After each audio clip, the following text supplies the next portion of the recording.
And good afternoon, chat. Well, good afternoon, chat. Hope you're having a wonderful morning, wonderful rest of your day.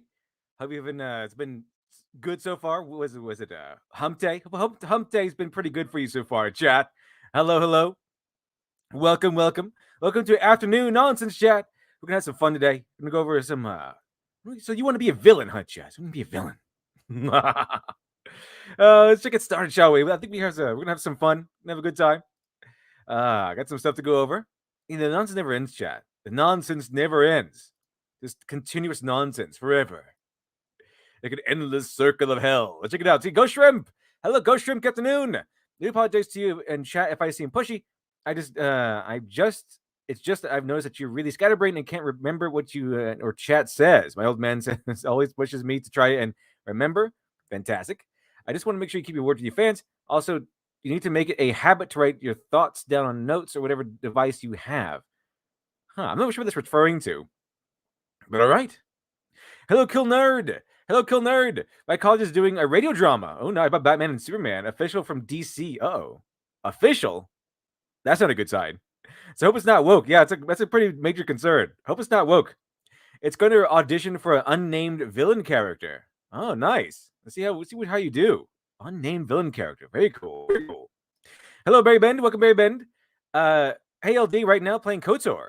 You got the tattooing. Just got HK47. Awesome. I just can't wait for the remake. And they'll have like a HK47 voiced by a woman or something like that. Because HK is 47s. Those guys are pretty awesome. But the only perfect once they're voiced by a woman. And that's how that goes, chat. That's how that goes. Hello, Scott Ronch. Good afternoon, Scott Ronch. So you want to be a villain, kid? Well, whoop-de-doo. I've been around the block before with blockheads just like you. Is that Phil? Is that Phil?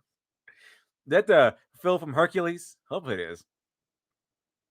Hello, Nexus Knight too. I'd want to be a villain, but it also depends on what villain you become. I'd go for being Mao, Demon King, just for the fun of it. That'd be kind of cool. That'd be kind of interesting. Hello, Costas St. Joseph. Good afternoon. Good afternoon to you as well. Hello. Have a nice little coffee. Sit back and relax. We're gonna have some fun today. We're gonna have go through a little journey down some laughter. Let's go do this together. Hello, Truth Blade. Heyo, what's the occasion? Pretty much just because. Hello, Shortcore Shorts. Good afternoon. Good afternoon to you as well. Hello, Crimson Mist. Good afternoon. Hello, Feeble Goblin. Good evening. Hello to Feeble Goblin. Welcome. Hello, Hessair Carl. Me. I want to be a villain. Yeah, fantastic. Everybody wants to be a villain. Hello, Crimson Mist. Say hello to the bad guy. Say hello to the bad guy. Absolutely. Hello, Normie Reed. Hello, Normie Nerd. Good afternoon, LD and Best Chat. Hello to Normie Nerd. Hello to Ted Irving. Hello once again, Ted Irving. Good evening, chat. Well, good evening, chat. Hello, James Baxter. Oh, I do wish I didn't have class in 45 minutes. Oh, well. You know. I think I'll post this one, Afternoon Nonsense, on first edition as soon as I'm able to. So you can see it over there. Hello, Croker's Hideout. Good morning, afternoon, LD. Breast Chat and Breast Guests. Hello. Welcome. Hello, Noah Reed. Hello to you. Afternoon. I'm a straight white male. You're a white male. I was born a villain. At least that's what the news says. Yeah. I don't know why they allow racism, but just for one race. In a society where they say racism is bad, but they allow racism anyway. Hello, Daryl. I feel like I should know this cover. It smells like Teen Spirit, just a jazzier version of it. And there we go, Crimson Mist. Hello, Crimson Mist. Smells like Teen Spirit. That's what it is. Hello, McMicah. I missed the ending of Morning Nonsense stream due to an ill-timed update. So afternoon stream is pleasant turn of events after a day's work. Hello, everybody. Hello to you, McMicah. Hello. Welcome to Afternoon Nonsense. Glad you could make it. Very glad you could make it. Hello, Luna Prestige. Hello. I'm afternoon nonsense for once, and it's morning here. Neat. I guess morning nonsense for you. And I guess right now it's afternoon nonsense. No, afternoon nonsense. Hello, Fiend Machine. Why be a villain when I can just be the edgier version of an established hero? Exactly. Just take away the smile, keep everything else, but take away the smile, and take away the morals and the ethics. That'd be kind of cool. I just take away all that stuff, and that's how you get a genius. That's how you get a genius character. That's how that goes, apparently, as far as I've seen from Hollywood. Genius character is just take an old character and take away pretty much everything that made him awesome, and then just keep the super strength and do away keep some more ambiguity and do away with all the ethics. That's apparently what genius equals. Hello, Jackson. Well, afternoon. Speaking of villain, I decided to do a fanfic on a delusional Pamela Voorhees focusing on Friday the 13th holiday elements, where the way it should be. Interesting. So isn't that Jason Voorhees' mom? I think the first one is actually like that. It's like the first one it's actually about Jason Voorhees' mom, and then Jason Voorhees I think becomes the bad guy in the second one, or something like that. Or maybe he's the bad guy in the first one just later. Like the main bad guy is Jason's mom, I think. Let's see, Hamilton Burger. Let's see. Afternoon nonsense. Morning like morning nonsense, but later. Yeah, exactly. Pretty much. But later. Hello, Alter Ego AV. Live stream I'm here for, and you sound a little like Nick Nocturne. Nah, I don't know what it is. I'll take as a compliment for now. Let's see. Hello, Cozy Titan. Hello. Welcome. Hello, Nothing to Fear. Good afternoon, nonsense. Good afternoon to you. Hello, Tom Harvey. Good afternoon to you. Hello, Robert Frey, dropping in. Hello to you, Robert Frey. Glad you're here. Glad you can make it. Hello, Melwin. Devil is a form of Ra's al Ghul. Also, long time. Yeah, welcome back, Melwin. Nah, I see everyone here. The Demon's Head. Hello, Brown Gaijin. Welcome, Brown Gaijin. I'm heading to work, so I'll be lagging behind. Me too. But for other reasons. Definitely, on the lag part. Hello to Raid by Nature. Welcome back. Hello. Nice to see you again. Hello, LitDev. Hello to you. Welcome. Let's see. Hello, Mr. X. If you read the news, being normal is already being a villain. Yeah, if you're normal, if you're not insane, then you're kind of a villain already. So that's kind of how that goes. Hello, Dabenmong. Hello. Hello to Dabenmong. Hello. Good afternoon. Hello, Nothing to Fear says, hey, Literature Devil. Can we get some KOTOR remake streams when it comes out? Maybe. It's a possibility. It's definitely a possibility. See how it goes. Let's see here. A Silver Phantom X. Thanks for the super sticker.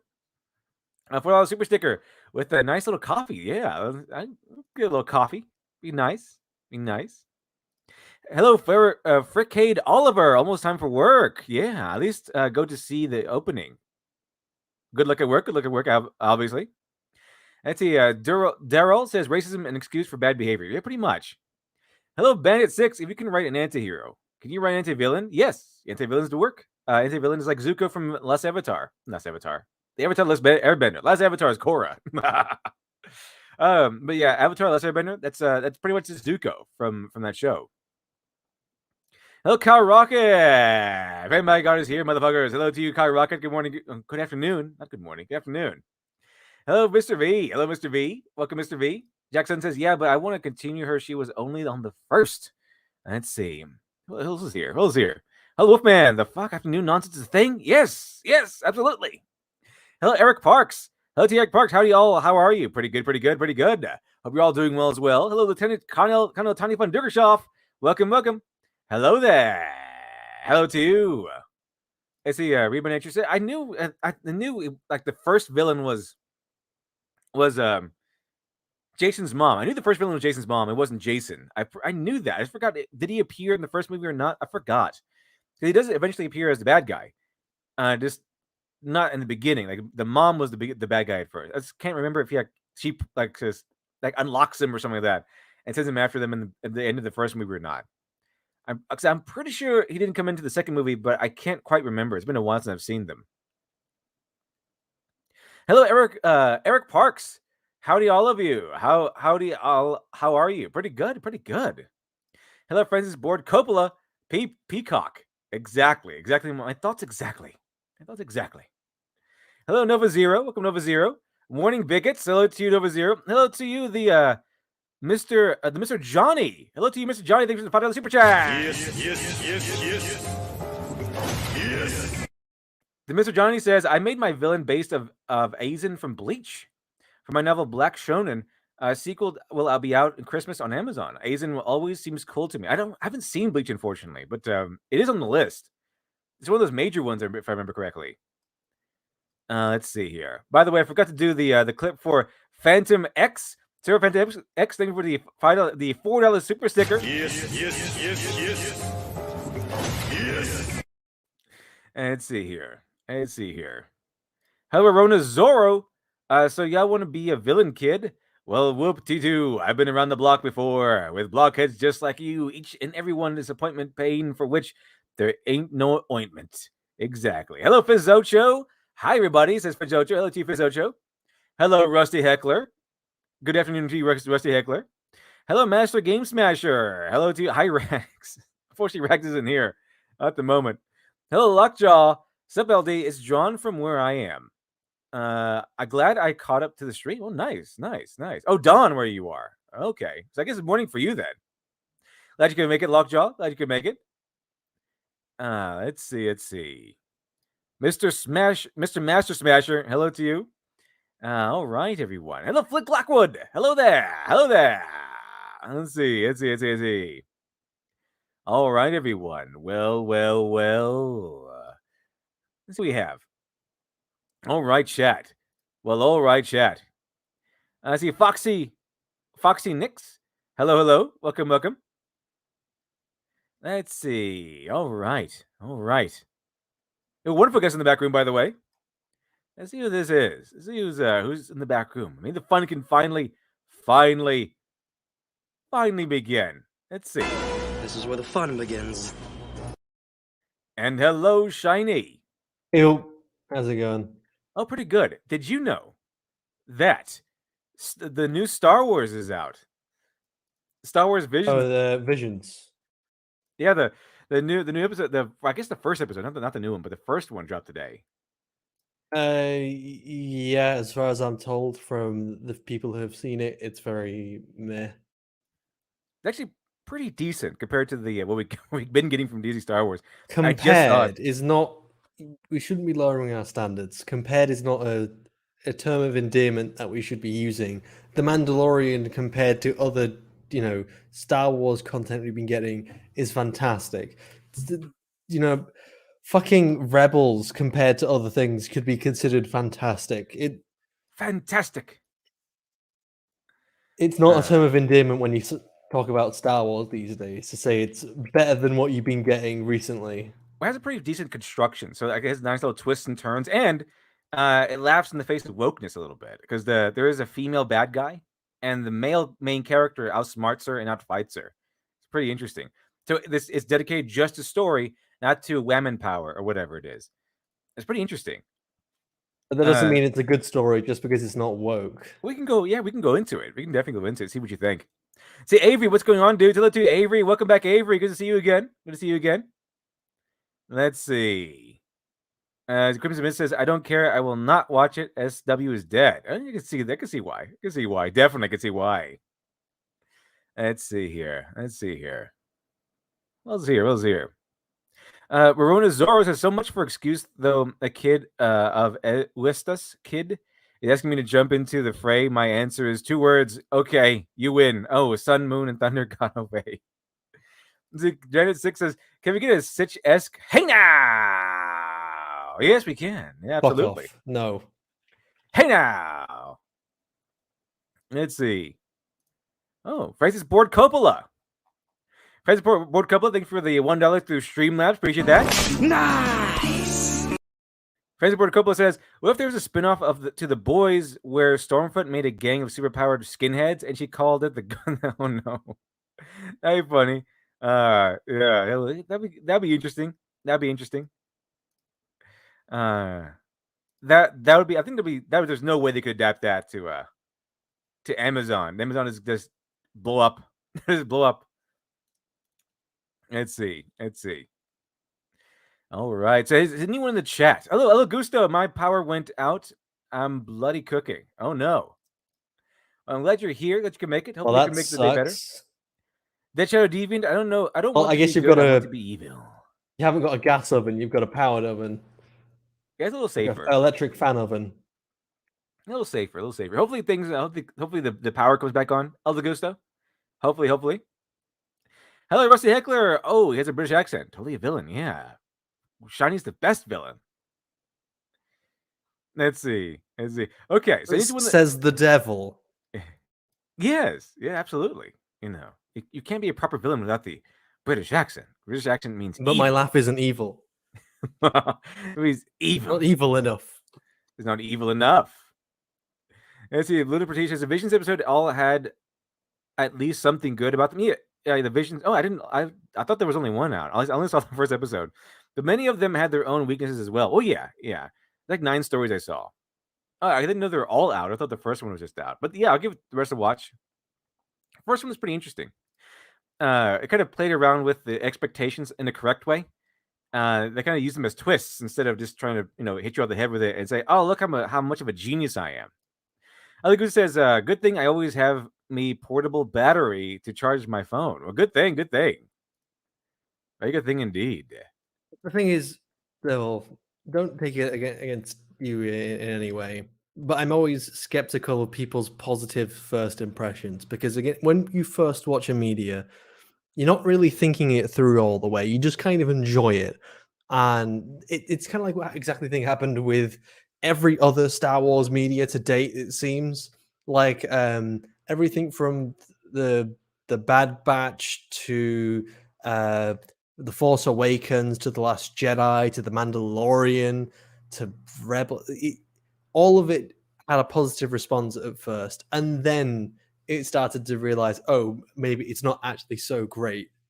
I'm get it because it takes time for all the thoughts and the conclusions to come. It's like not Monday, Matt. It's like Monday, Angry Matt. Joe. Angry Joe. He comes off of watching a movie almost immediately, and he'll start having the conversation. Isn't it? Funnily enough, there's a lot of times where he'll do his regular section and where he doesn't really talk about the movie in depth, but gives his overall thoughts. And he'll rate it like an 8 out of 10. And then afterwards, after he can start to talk about it a lot more think about it a little in bit. his spoiler section, and he says, actually, no, maybe it's more like a 7. Or then he'll make a correction on Twitter or something. Maybe it's actually more around a 5. Because those thoughts start to, settle a lot more. Oh yeah, I mean, I saw So Angry Joe's. I always wait for people. I don't always trust people's initial first reactions, especially when they're positive. If they're negative, I'm a bit more likely to believe them. I've seen Angry Joe's like, yes, 10 out of 10, awesome. And there's like, remember that one part that was cool? Actually, that was kind of stupid. 9 out of 10, 9 out of 10. And then that other part that actually that was kind of stupid too. 8 out of 10. Angry Joe's Joe original review of TLJ was like that, where he gave it like a really high review. Spoiler sections went down a little bit more. A few days later, he started ripping it apart, saying, "Actually, no, it's crap." Yeah, exactly. He's like, oh, wait a minute, he's lower and lower and lower. Let's see. But now he's got like 5 reviews for it. Marinan or 5 different level of review. Like it different kept going rankings. on, kept going and going and going. Let's see here. I think my favorite villain is probably Apocalypse. Yeah, I know that character. I think it's an X-Men character, right? All potential though, terrible execution. I haven't seen that character though. I saw the setup for him in like the animated series. I haven't seen the character in action yet, or know anything about him actually. Cool nerd. I know it can be done, but how can you make a sympathetic villain without straight up painting him as a good guy? Let's give him, let's make him a little bit more human. I give them something that's maybe a noble pursuit, maybe some tragic element to them, where like Two-Face from Batman the Animated Series, where he's a bad guy. But the reason why he's a bad guy is he's torn. He has his love interest. He can't be with anymore because he's evil. Or have him as evil. He's a little bit crazy. He's only crazy because he was so virtuous that he decided to hammer down all of his anger for years and years and years and years and years until it kind of festered and grew into this separate personality. It's kind of one of those things. They don't need to be good guys. They don't need to be even remotely good guys. They have to have some sort of element to them that you could see that some sort of sadness, some sort of tragedy to them. Like Harley Quinn is not a good things person. Which get people enjoying characters, or you can have characters like Garrick, which are very mysterious, which is what a lot of people draw from their enjoyment. And they've also got a bit of charisma as well. Then there is a super duper uber charismatic like characters like Handsome Jack, which is why a lot of people like them, or even Jack Hartnett. Sorry, Handsome Jack or Jack Hartness. Or what was it with charismatic characters? Be called Jack anyway. or even Captain Jack Sparrow. A lot of people like him for his charisma. And then the other part, which people like as well, is noble qualities, such as Superman or Batman. They're very noble characters, which is what endears people to them. Yeah, you can have a villain have noble traits, virtuous traits, and that will give them sympathy as well. Like, you're not completely selfish, you're not completely out for yourself. I kind of Han Solo was kind of a jerk until he's like you start to see like another side to him other than I'm just a guy in it for the money. Then you start to see another side of him, and then like you get more endearing. He becomes more endearing to people. Well, he also starts letting his penis do the walking. Yeah, in some parts. That's kind of funny though that Luke Skywalker really wanted to rescue Princess Leia because he was just horny. He's like, oh, she's beautiful. That's kind of funny. But let's see. Tom Harvey says, funny Valentine in JoJo Part 7 managed to trick so many people into thinking he's noble. He's an absolute monster, but just by having him be so confident that it really works. I need to watch more JoJo. That's a really good show. And yeah, that guy is based in terms of writing. Like I'm not good enough, I got to improve myself. That's pretty awesome to me. Also, so chat. Has anyone in the chat seen at least the first episode of Star Wars Visions? I've only seen the first episode. I thought that was the only one that was out at the moment. As I've stated before, I'm not watching any more like Star Wars TV shows. Oh, good. Or the movie. I'm at least for a good few years. I'm not touching it. So what happens with this one is that it's really stylized. It's black and white. It's kind of echoes of the old like samurai movies, like the really really old ones. And so you start off with like this. It's a Japanese style too. So the guy looks like a samurai. He has his little sidekick, which is like an R2D2 unit with a giant hat or something. And they meet like this little alien, a little village.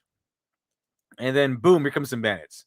And the bandits are like a mix between like regular looking like bandit people and like some stormtroopers because they're kind of a remnant of the war, and they just turned to banditry. And so they start attacking each other. They start attacking the villagers and running them up and saying, "Hey, you got to pay us tribute and taxes."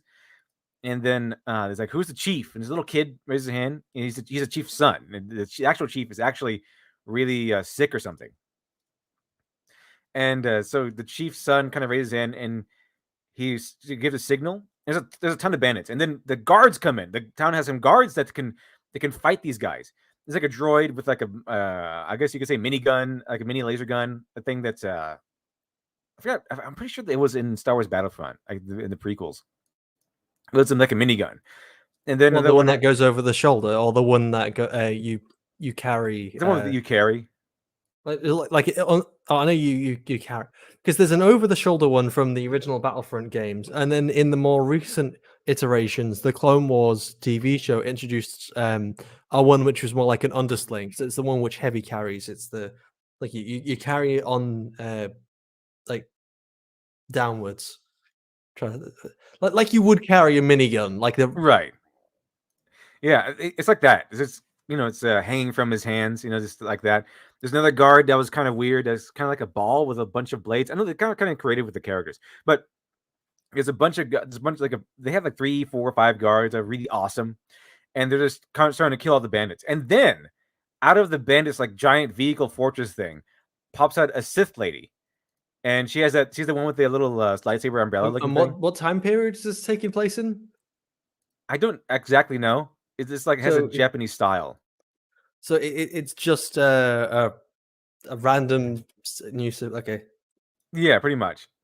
And she pops out of the top, and then she kills all the guards essentially, pretty much.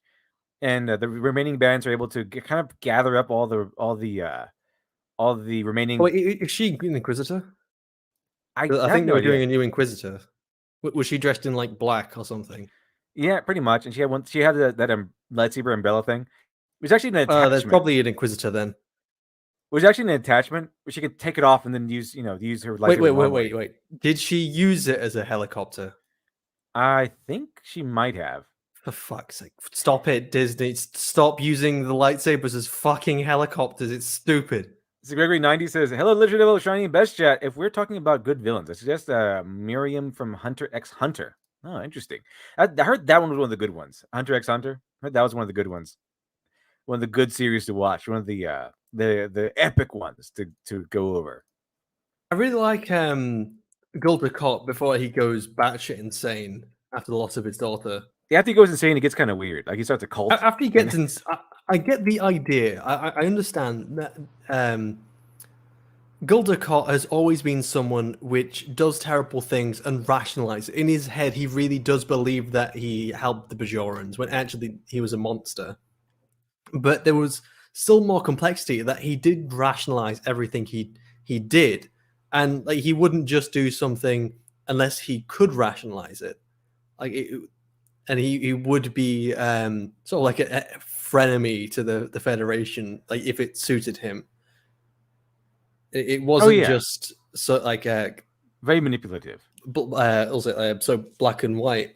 But then after he goes crazy, he just turns straight up evil. Pretty much, yeah. It's like, I should have murdered all the Bajorans. They should have been happy for it, and I just go slaughter all of them.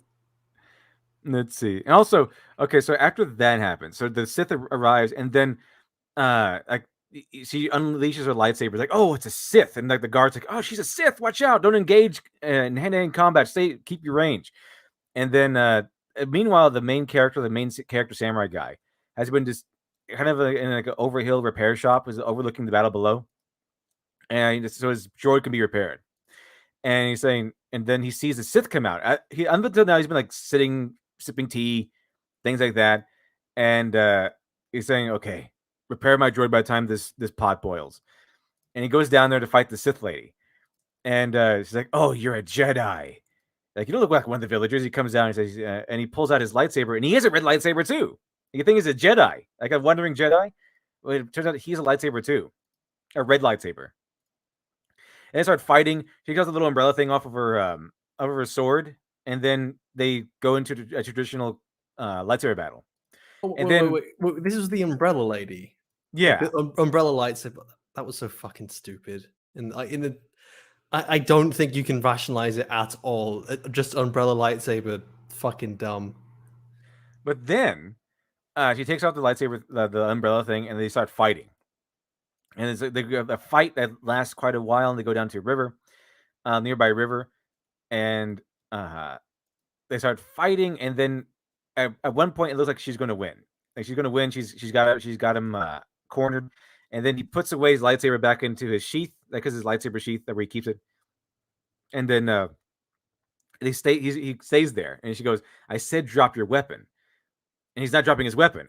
It turns out that he has his hand hovering over his swords, but there's a little button on his cuff, and he activates the button, and that activates the droid. So the droid by this time is repaired, and it goes down there and starts like a special mode where he's shooting all the bad guys, and because the droid up until now is like, he's ready to go. He's like, I want to get out of here, but no, he's being trapped there because he needs to be repaired. And then they hear it all, because at that point the bandit guys have said, we captured everyone, the chief is captured, we captured everybody. And a few minutes later, the droid comes in and starts rescuing everybody, or starts shooting people, all the bad guys, and then they're able to fight again. And it was a pretty interesting climactic battle between the two characters. And they actually finished the battle in the temple, and the lightsaber, he kind of tricks her by putting a lightsaber in the hands of like this statue, and it's dark in there. She thinks that, oh, it's him. So she starts charging at him, and they clash lightsabers. Turns out it's not the guy. It turns out it's a statue, and then he appears from behind her and stabs her through the chest with his other lightsaber, like a little smaller lightsaber, I guess. And then he goes back to town, and they say, "Oh, you're a Jedi. You're a great Jedi." And they kind of pulls out his lightsaber, and they see that it's red. Like, oh, you're not a Jedi. And he just kind of, then he pulls away his jacket, and you see he has a lot of kyber crystals in there, like a lot of red kyber crystals in there. Like he hunts down Sith and Sith lightsabers. And in return, he gives them like a kyber crystal, and he says, "Take this. It'll ward away evil." And then he just leaves. It's really interesting. Kind of mess with the lore a little bit, obviously, and it repaints it in like a Japanese style. But it comes twists and turns in there, and it's got like the main character being clever, and it's not about women power, which is an interesting thing. It's about a guy walking in to save the day, and like an anti-hero type. How long is it? Like 20 minutes or so? It's like 15 minutes. It's like 15 minutes or so. It's not that long. Pretty short overall. It's not as bad. I think it's pretty well constructed compared to like the Mandalorian and everything. But it has some nice twists and turns. The main character is clever when he overcomes these obstacles. It's a little short. They could use some more development, but it you kind of get what's going on. You kind of understand the bad guys are there. They kind of they appear to be like a remnant of regular bandits and thugs, and then there's some stormtrooper guys in there from like the old guard or whatever, and they're kind of just reduced to banditry, and they have a Sith on their side, and then the guards are there. The town is not helpless. There's some awesome guards in there, and they're winning. The guards are winning until the Sith lady comes out, and then she starts winning, and then the bandits start to win, and then that's when the main character acts, and they go into a nice battle and back and forth until she starts to win, and then he unleashes his droid, which is set up from the beginning, like a Chekhov's gun. Like I need you, like I said at the beginning, I need you to repair my droid by the time this pot boils. And that's how that goes. And so, but wait, by the time the pot boils, yeah, he filled up this large pot and put it on a fire. It's like just give you a timetable, so he can keep in mind how much he needs to stall before his plan can come into action. And hopefully the guy will get the repairs done by then. Okay. So that's how that goes. It's there's some twists and turns in there. Some it kind of builds, it gets larger and larger, some rising action. It has a nice beginning, nice little frequent town, a little quaint little town. It's a nice stylized. You can kind of get where they're coming from, the style. And overall, it's pretty interesting. It's pretty interesting. There's no Mary Sue powers. Like this, you can kind of get why they are how they are. Like it's reasonable why they're that strong. And the female Sith is not the strongest person on the battlefield. She's just she might be, but not like easily overpowered, and there's no like underlying hostility towards men or something like that. Again, that just should be the standard, not the high art that we expect from media now. Yeah, congrats. You weren't, being horribly sexist towards men. Thanks. Being normal is like is pretty high praise now compared to what other crap Disney's shilling out. I mean, it's not the best story in the world, but it's pretty basic, but it does the job. Right? It's a little nugget, a little story nugget. Do you feel like the show Japanese style maybe cloud your judgment, or do you really think it sounds if it's good, sounds facetious? I'm trying to it's not great. It's not like a masterpiece, but it is pretty interesting with the twists and turns they have there. And it has a beginning, a middle, and end. It has rising action, and it's not just one guy overpowering the other, the one opponent overpowering the other. It's how's its structure? The bandits. I mean, it's pretty interesting. It keeps your attention with twists and turns. It's the beginning is atmospheric, so it leads you into what the action will be, and then here comes it has the intro there, and then you have the development, which is the bandits arriving, and then it has the twist that here comes the Sith, here it comes, and then the twist happens where you have the development happening with the trap with the guy. The character work like how did they develop these characters that they set up? I know 15 minutes is not a lot of time to do a lot with characters, especially when you get a lot of action in there. So I'm curious if this is just a lot of dumb action with a dumb lightsaber umbrella, or if it does have some more like depth to it, or claim depth. It's more like subtle character development where you can see by the moves and when he decides to act. Like he doesn't really care. Can you develop a character through fighting, like through their? Because I guess sorry, I just rephrase that. You can develop a character's fighting, but I don't think you develop their character subtly through a battle, if that makes sense. Trying to word it right. They're more like because it's so short, they feel more like archetypes than actual like characters. But you do get some humanity in there. like the little subtleties and everything, the style, the way they talk, the way they act, the way they move and everything. His cleverness is the way he does things. So it's not the best story in the world. It's more like but it does the trick. Like there's some good stuff in there, at least in the first episode. I haven't seen the rest of them, but it does tell a story through the battles, which is really interesting. And it kind of does, the battle does move the plot along because things develop. Things actually develop as the battles, as their lightsaber battle goes on. Like during the lightsaber battle, he draws her away from the town so that one of the guys has to come and find her and tell her, "Hey, we captured everybody." And then she's not there when he unleashes his plan to with the droid to start shooting all the bandits. And by the time she figures things out, he's already pretty much freed everybody. Then she almost wins by kind of clashing with him again and throwing him over the waterfall. He's able to survive, and they're able to clash one more time. And he's through cleverness, he's able to win, not by sheer dominance or overpowering. He's able to defeat her through cleverness. I'm not even sure it was a Jedi or a Sith. He just has a lightsaber. He doesn't actually use any force powers.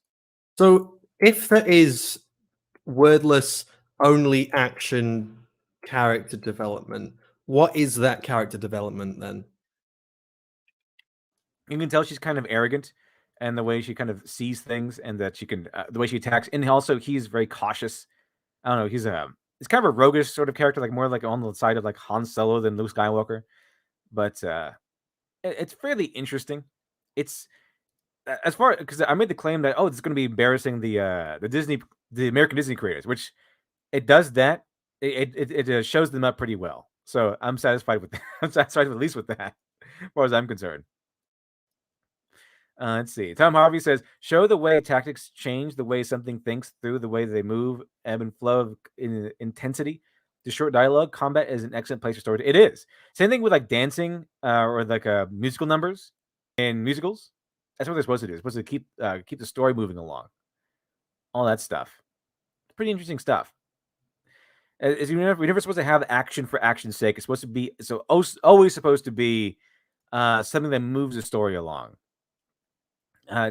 Kill Your Darling comes out with that actually comes from you as a writer might want to have this nice long diatribe or a nice long little sentence or this character moment or something like that, but if it doesn't move the plot along, there's no meaning behind it, then you have to cut it out. Even though you like it, you love it, you got to cut it out.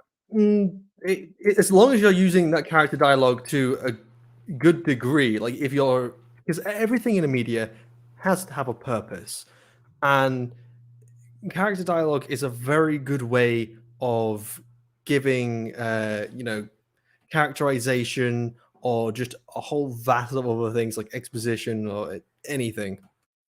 In fact, you can even I know people confuse the idea of show don't tell with don't have any dialogue whatsoever. That was the weird idea they had in Game of Thrones, where you had to do everything through facial expressions. You can't say a word. That was weird. I remember you can definitely show through like dialogue. I remember the way they did, where they went with Game of Thrones, where they went wrong, was that he was saying, "Okay, I need you to express all these complex emotions in one glance or one look," and then you get that weird Daenerys sort of face, where she looks like an old lady just grimacing from pain or something. I forgot about that. Yeah, he uses the Force once, and it's when she's about to strike him with a lightsaber, he's able to catch the blade, but with Force powers, like between his hands. Oh, so he does a fucking The Rise of Skywalker. And he's able to block it with the Force power. That's there's one instance of using a Force power with there. And I don't know. Is it blocking or is it forcing, like freezing it in midair? He's kind of freezing in midair. He's not actually blocking with his hands. He's kind of just like that.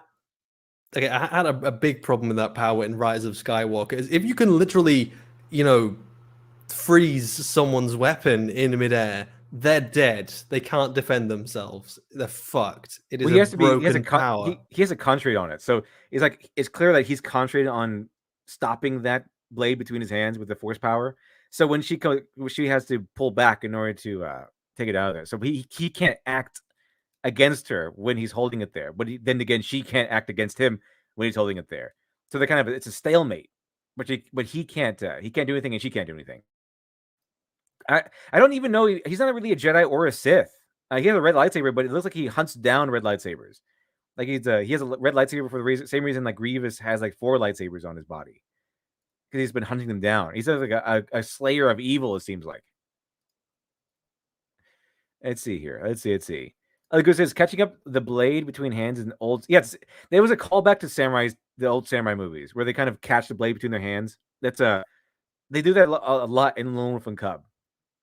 Quite a bit in Lone Wolf and Cub. It's to show like their skill and the arts and everything. So obviously he's a master of some sort. Let's see. Novazier says, explain to me how you feel because you're clearly not angry and impatient, and I have issues telling that from how you're slamming the table and screaming out. Which one? Explain to me how you feel because you're. I guess. Well, what I was talking about with dialogue is you use dialogue to show something. You don't tell someone that they're angry, but you can still show that someone's angry through how they speak or what they say to someone. If they snap at someone, for example, that is showing someone is angry rather than them just screaming, "I'm angry!" Oh, or you can show that someone cares for someone else by having them ask if all right, or if this, that, and the other is going on. It's a complete misunderstanding of the idea that show don't tell is never say anything at all, which was the stupid misconception that was had with Game of Thrones. Yeah. Dialogue is important sometimes, okay? You gotta have dialogue sometimes to explain stuff. You can't just express everything through facial expressions and stuff. You express stuff through dialogue as well. That's what I'm talking about. Dialogue is also used for showing. Yeah, what they say, how they say, what movements they're doing when they say that. It's a lot of stuff there. A lot of stuff. Let's see. CWD Trixie says Saitama catches a blade in his mouth. Yeah, he does. Like someone's like trying to swing at him, and he just bites the blade into 1,000 pieces. It was pretty funny. It's pretty awesome. And see, Bray Ben says, maybe for a video, compare the old Tales of the Jedi comics to High Republic comics. It would be fun to show KOTOR lore over HOTOR lore. That'd be kind of fun.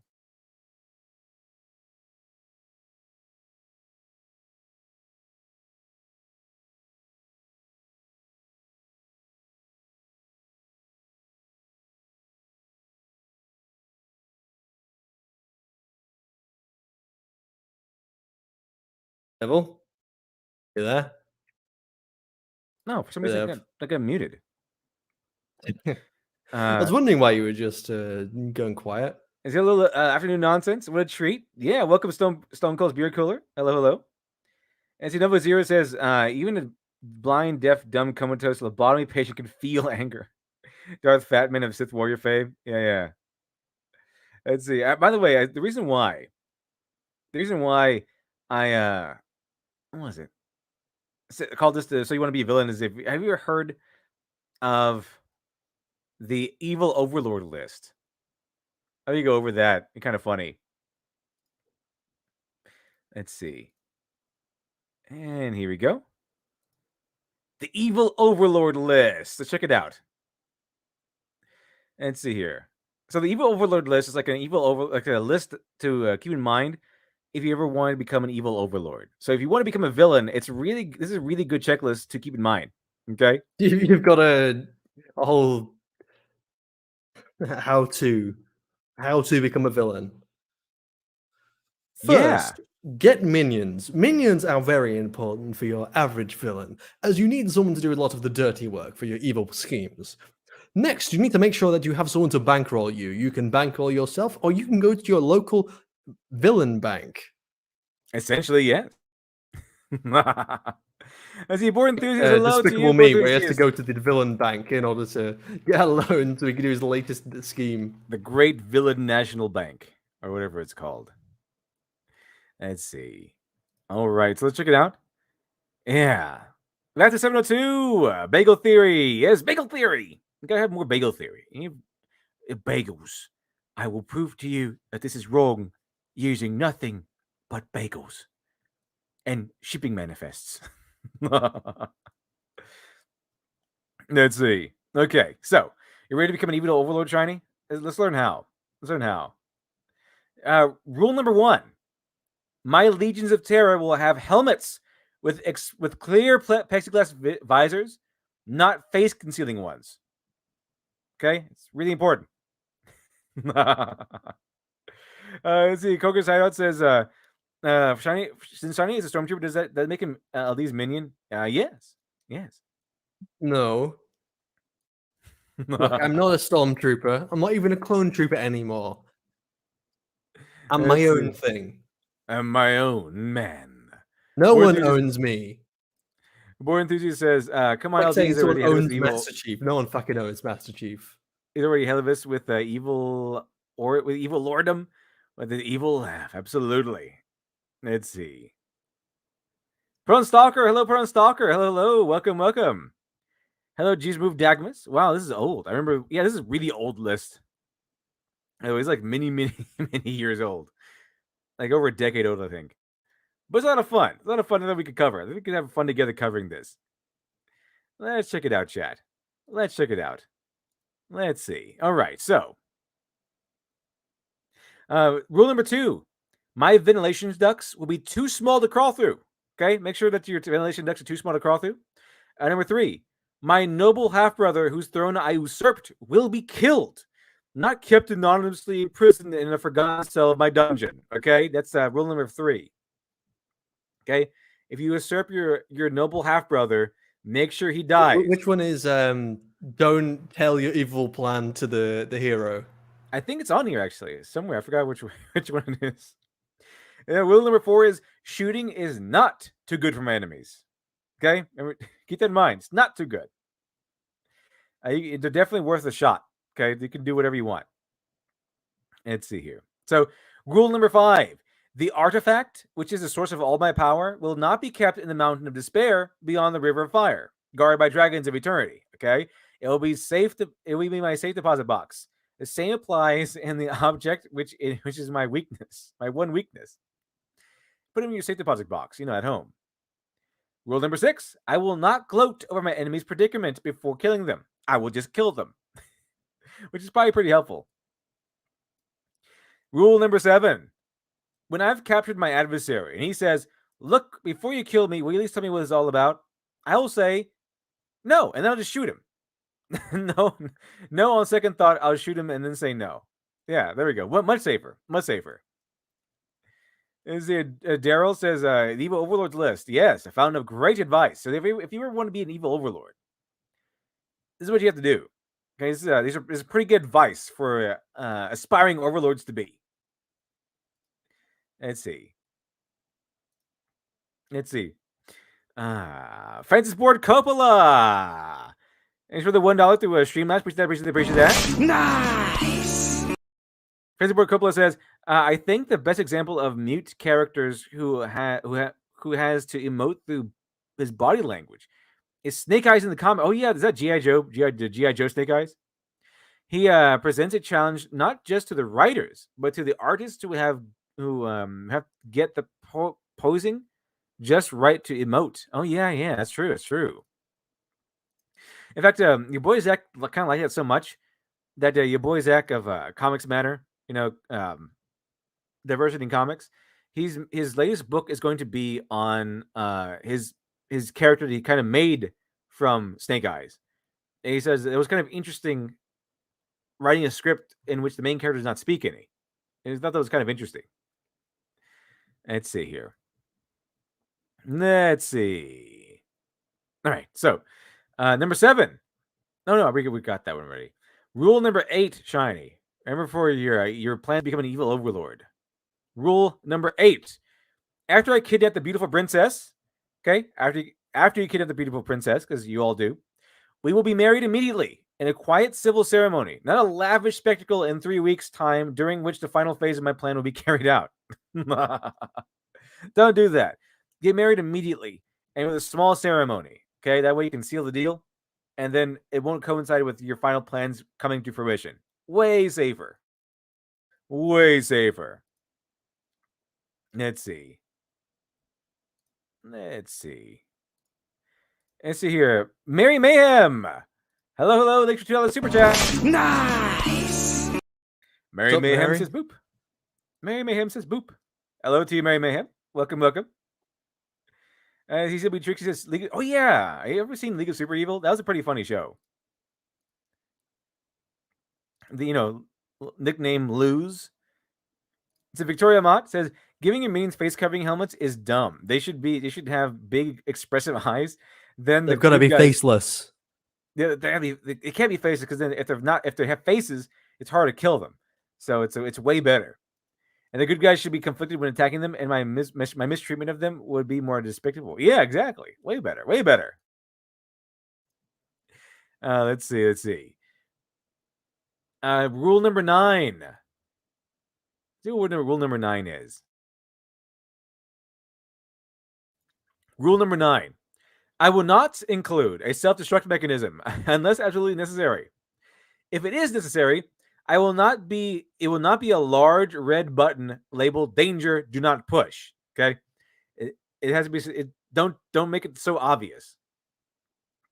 The big red button marked do not push will instead trigger a spray of bullets to anyone stupid enough to disregard it. Similarly, the on-off switch will not clearly be labeled as such. Yeah, how about label your big giant red button that says do not push? Why don't you label that one the button that if you press it, it kills you. And then the one that actually destructs stuff is the button that says it's like a regular button. It's like, I don't know, some nondescript button. Let's see. The CW Tricky says Mary does not have to worry about LD doing a Cowboy Jeff voice. That's true. But you need a Buffalo Bill voice. Let's see. Lily Pratesh says an evil overlord needs to be able to confirm that their minions aren't the heroes in disguise. Yeah, exactly. So, like, if an evil, if a good guy like takes a minion's uniform and they're wearing the helmet, you can see their faces still. So that's also brilliant on that end. Rule number 10. I will not interrogate my enemies in the inner sanctum. A small hotel well outside the borders will just work just as well. Yeah, you capture the bad guy. Don't take him all the way to your lair. Maybe instead, interrogate him right there. Get a hotel. Just get a hotel. Get some torture tools, and then you can defeat him. And then you can torture him for information or whatever. I don't know. You might want to get that deposit back. Maybe. Yeah. Maybe get a warehouse. I don't know. Something like that. Let's see here. Number 11. I will be secure in my superiority. Therefore, I will feel no need to prove it by leaving clues in the form of riddles or leaving my weaker enemies alive to show they pose no threat. Oh yeah, remember that. You pose no threat to me, so I'll leave you alive. Because you're meaningless. Or whatever. We know what those kinds of guys do. Rule number 12. One of my advisors will be an average 5-year-old child. Any flaws in my plan that he is able to spot will be corrected before implementation. Yeah, it sounds like this little kid is like, you know what? This is stupid. Oh, okay, I'll fix it. Because if like one of those like dumb Goku types can look through it, then they'll probably stop it, right? Like that goes. Like, oh, did you know that this thing is here? Let's see. Number 13. All slain enemies will be cremated, or at least have several rounds of ammunition emptied into them. Not left for dead at the bottom of a cliff. The announcement of their deaths, as well as any accompanying celebration, will be deferred until the aforementioned disposal. That's a good idea. Just make sure they're dead. Just shoot them a few more times, just to be safe, just to make sure. Stomp on their head to make sure they're dead. Let's see here. Avery, thanks for $2. The $1 through Streamlabs. Appreciate that. Nice. Avery says, I just say the first episode of Visions. I just saw the first episode, and it was awesome. Oh, nice. See, I got to support it here. No, I just saw the first episode of Visions. It was awesome. It's classical Japan theme anime. There were first order armor from the grunts, and it was piecemealed together. Yeah, that's kind of what it looked like. The umbrella addition to the saber was better than the inquisitive blades. because the umbrella thing was more like a Japanese sort of weapon. It kind of hails back to like It makes no sense. Japanese battles. And yeah, I don't know. I didn't know what kind of armor they were wearing. I just know the stormtrooper style armor. I would say, a 2-blade spinning is probably just as effective as 16. How many fucking blades they had on that one thing? What kind of saved your life when she was facing down like a Gatling gun or one of those miniguns? She was able to like spray all the bullets back at the guy. But it's actually an attachment to her lightsaber. She can take it off and just use the lightsaber as normal. I don't know how that works, but that's how it works. It's just how it works. It just works, Shiny. It just works like the plague or the purge. Let's see. So, yeah, all enemies will be shot to death or cremated. Rule number 14: the hero is not entitled to the last kiss, a last cigarette, or any form of last request. Instead, they just die. We're just going to kill him. I remember they even did that trope in Owlman Bashir, where he's like, "Oh, I just want a last kiss." No, you don't get one. One last kiss before I die. And like, no way. See, rule 15: I will never employ any device with a digital countdown. I will, if I find that such a device is absolutely unavoidable, I will set to activate when the counter reaches 1 second or 1 minute 17 seconds, and the hero is just getting his plans into operation. Oh, cool! I have like a minute left. Oh no! And it explodes. All the stuff goes off. Yeah, that's a pretty good idea. Just, if you have to have a timer, why not just have the timer like go off at like 1 minute or something like that? So that's like, oh, cool! I still have plenty of time. And when it hits 1 minute, everything just ignites. I will never utter the sentence, "Before I kill you, this is one thing I want to know." Just gonna kill him. Just gonna kill him. Let's see. When I'm number 17. When I employ people as advisors, I will occasionally listen to their advice. What? Phenomenal. What do you think about that? What do you think about that, Shiny? Will you do that? Listen to that. If you have an advisor, we actually listen to that advice. What do you think about that? For fuck the advisors. I mean, no one in Hollywood seems to do that. I mean, hey, maybe you shouldn't kill off Skywalker. Maybe you shouldn't kill off Han Solo. You're just a bigot. You're just an evil bigot man. Okay, just you don't know what you're talking about. She is not a hero! Let's see. All right. Rule number 17, number 18. Rule number 18. I will not have a son. Although his laughably underplanned attempt to assert my power would easily fail, it provided a fatal distraction at a critical time. At a critical point in time. At a critical juncture. It's number 19. I will not have a daughter. That really reminds me of the rules of acquisition. You know, it's like a rule number blah, whatever it is. Rule number whatever. War is good for business. Oh, I thought that was rule number something else. No, that's not that one. Then what's rule number something else? Peace is good for business. Like one of the rules is war is good for business. One of the other rules is peace is good for business. That was kind of hilarious. Let's see. It was kind of like that. I want to have a son. I will also have a daughter. She would be as beautiful as she was evil, but one look at the hero's rugged countenance, and she's betrayed by her own. She'll betray her own father. You know, like how Dax did in Our Man Bashir. He only sees you for your mind. I see you for your beauty. And then she helped him escape. So this point is valid. Yeah, this point is pretty valid. Let's see here. Rule number 20.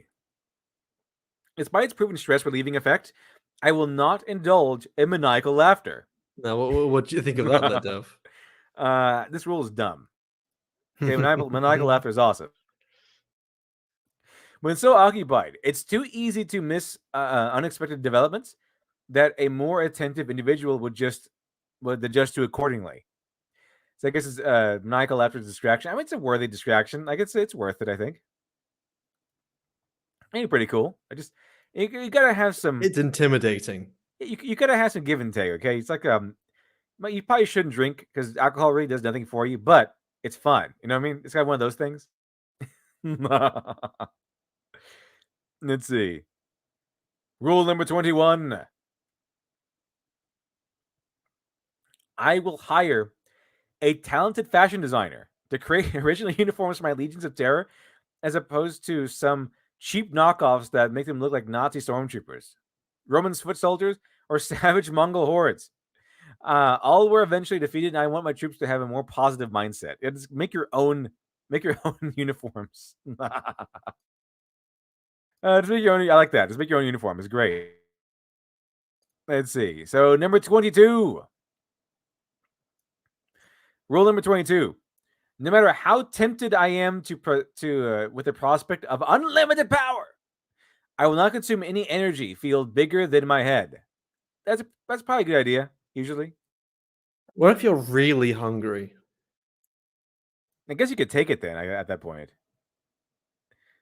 Let's see. Number 0 says you cannot spell laughter without you cannot spell slaughter without laughter, so no thank you. Exactly. Let's see. Okay. Rule number 23.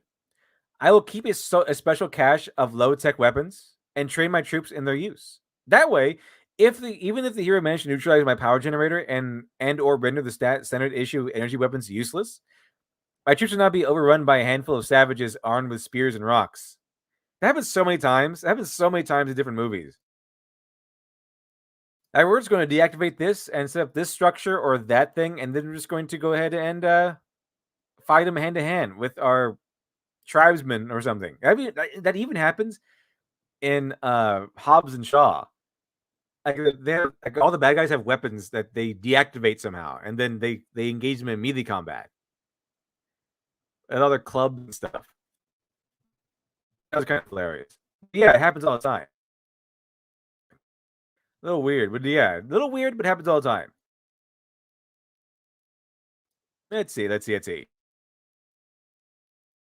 Von Nobody says the Nazis used to fashion design. Yeah, the Nazis were, I think, their uniform was made by Hugo Boss. I think the uniform was designed by Hugo Boss, if I remember correctly. Let's see. Okay. Let's see. 24. Rule number 24. Let's see. I will maintain a realistic assessment of my strengths and weaknesses. A realistic one. Even though this takes some fun out of the job, take all the joy out of the job. At least I will never utter the line, "No, this cannot be. I'm invincible." But that death is usually instantaneous. Yeah, usually. After that, death usually is not far behind. Rule number 25. No matter how well it would perform, I will never construct any sort of machinery which is completely indestructible, except for one small, virtually inaccessible, vulnerable spot. You mean like the Death Star? Is that a jab at the Death Star? Let's see here. Nuno Pratish says there's an evil player character in D&D game I'm in, and he uses a spell that causes the enemy to be paralyzed with laughter. Is it like what was that? It's like some sort of spell. I know that it's like some sort of laughter or something like that where you can make somebody laugh. I'm really sure. I forgot. I could have sworn I remember that one, but yeah, I think I know what you're talking about. Let's see. And see number 26. Number 26. No matter how attractive certain members of the rebellion are, there is probably someone just as attractive who is not desperate to kill me. Therefore, I will think twice before ordering a prisoner sent to my bedchamber. Yeah, usually not a good idea. Well, I think most villains don't invite the prisoners to their bedchambers anymore. Yeah, because usually end up dead afterwards, or something goes wrong. Something usually It's goes like wrong in those natural situations. selection. The ones that were that dumb just kind of died off. Yeah, it's like just, you know, what would you call it? Evolution. Let's see. Number 20. What was it? Number 27. I will never build one of only one of anything important. All important systems will have redundant control panels and power supplies. For the same reason, I will always carry at least 2 fully loaded weapons at all times. Pretty good idea. Once again, pretty good idea. Number 28. My pet monster will be kept in a secure cage from which it cannot escape and into which I could not accidentally stumble into. Yeah, you don't want to, like, have a rancor and then accidentally fall into the rancor pit. That would be embarrassing. Yeah, Jabba the Hutt, for example. Exactly. That would be kind of embarrassing. You don't want that to happen. Let's see here. Number 29. I will dress in bright and cheery colors and so throw my enemies into confusion. Okay, so have you seen? But if you don't look evil, then how is anyone supposed to know? Exactly. You gotta wear the dark brooding cape and everything. Come on, you gotta look like Overmind. Presentation. Yeah, that's what makes you a supervillain. Presentation. Exactly. What makes a Superman? Presentation. It was good. Let's see here. Remember, have you seen Kingsman: The Golden Circle? I think By any I've seen the chance? first Kingsman. I haven't seen. Wait, did they make more than just the second one? I haven't seen the second one. Yeah, the second one is the Golden Circle. I think they're coming out with Okay. another one, but I haven't seen anything about it yet. Let's see here. Where is it? Here it is. So when they said like dress up in like this flamboyant clothes, like colorful clothes, I just think of the costume Elton John wore in the second movie. Let's see, bring it up here. Let's see. Oh, cool. There's like a selection of them. Let me bring it up. I found a few of them. So this is for context. So are the rules saying that that as an overlord you should dress up like this? There you go. It's my overlord outfit.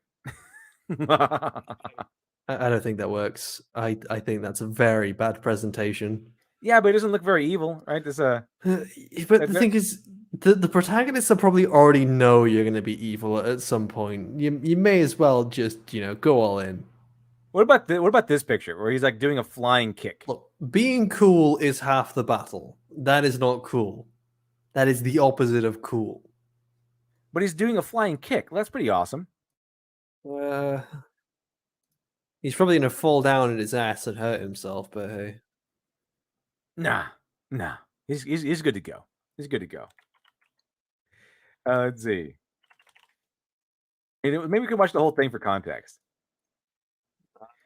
I don't want to watch a weird peacock man kicking someone. But this is how the rules say we should do this if we want to be an overlord. We gotta check it out. You gotta check it out, Shiny.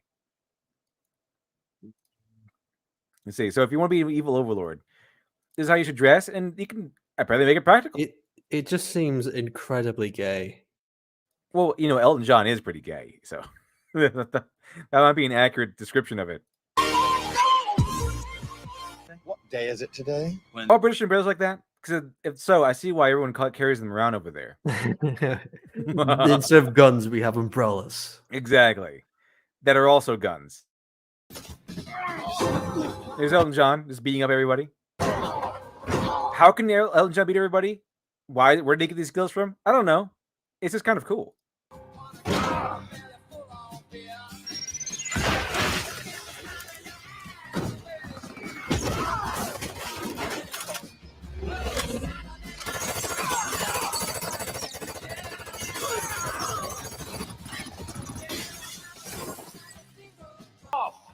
Or I'll fuck you up. That's what what's his name? The main character from Nobody says, "I'm gonna fuck you up." Let's see here. Lewis seems gay. Thank you for the $1 Lewis stream match. Appreciate that. Nice. Louis seems gay says, let's F. No maniacal F sounds gay. Also, rule of villainy, make sure to have the most drip of anyone in your sanctum. Flexing all the heroes of plebeian ass essentially for villainy. It makes rubbing his low social class all the more satisfying. Yeah, because he usually comes from this low social class. That's kind of funny. That's pretty cool. That's pretty good advice. Pretty good advice. Let's see. Well, it's not blocked yet. Okay, should be good to go. Should be good to go. All right, let's see what else Elton John says. Let's see. The hell?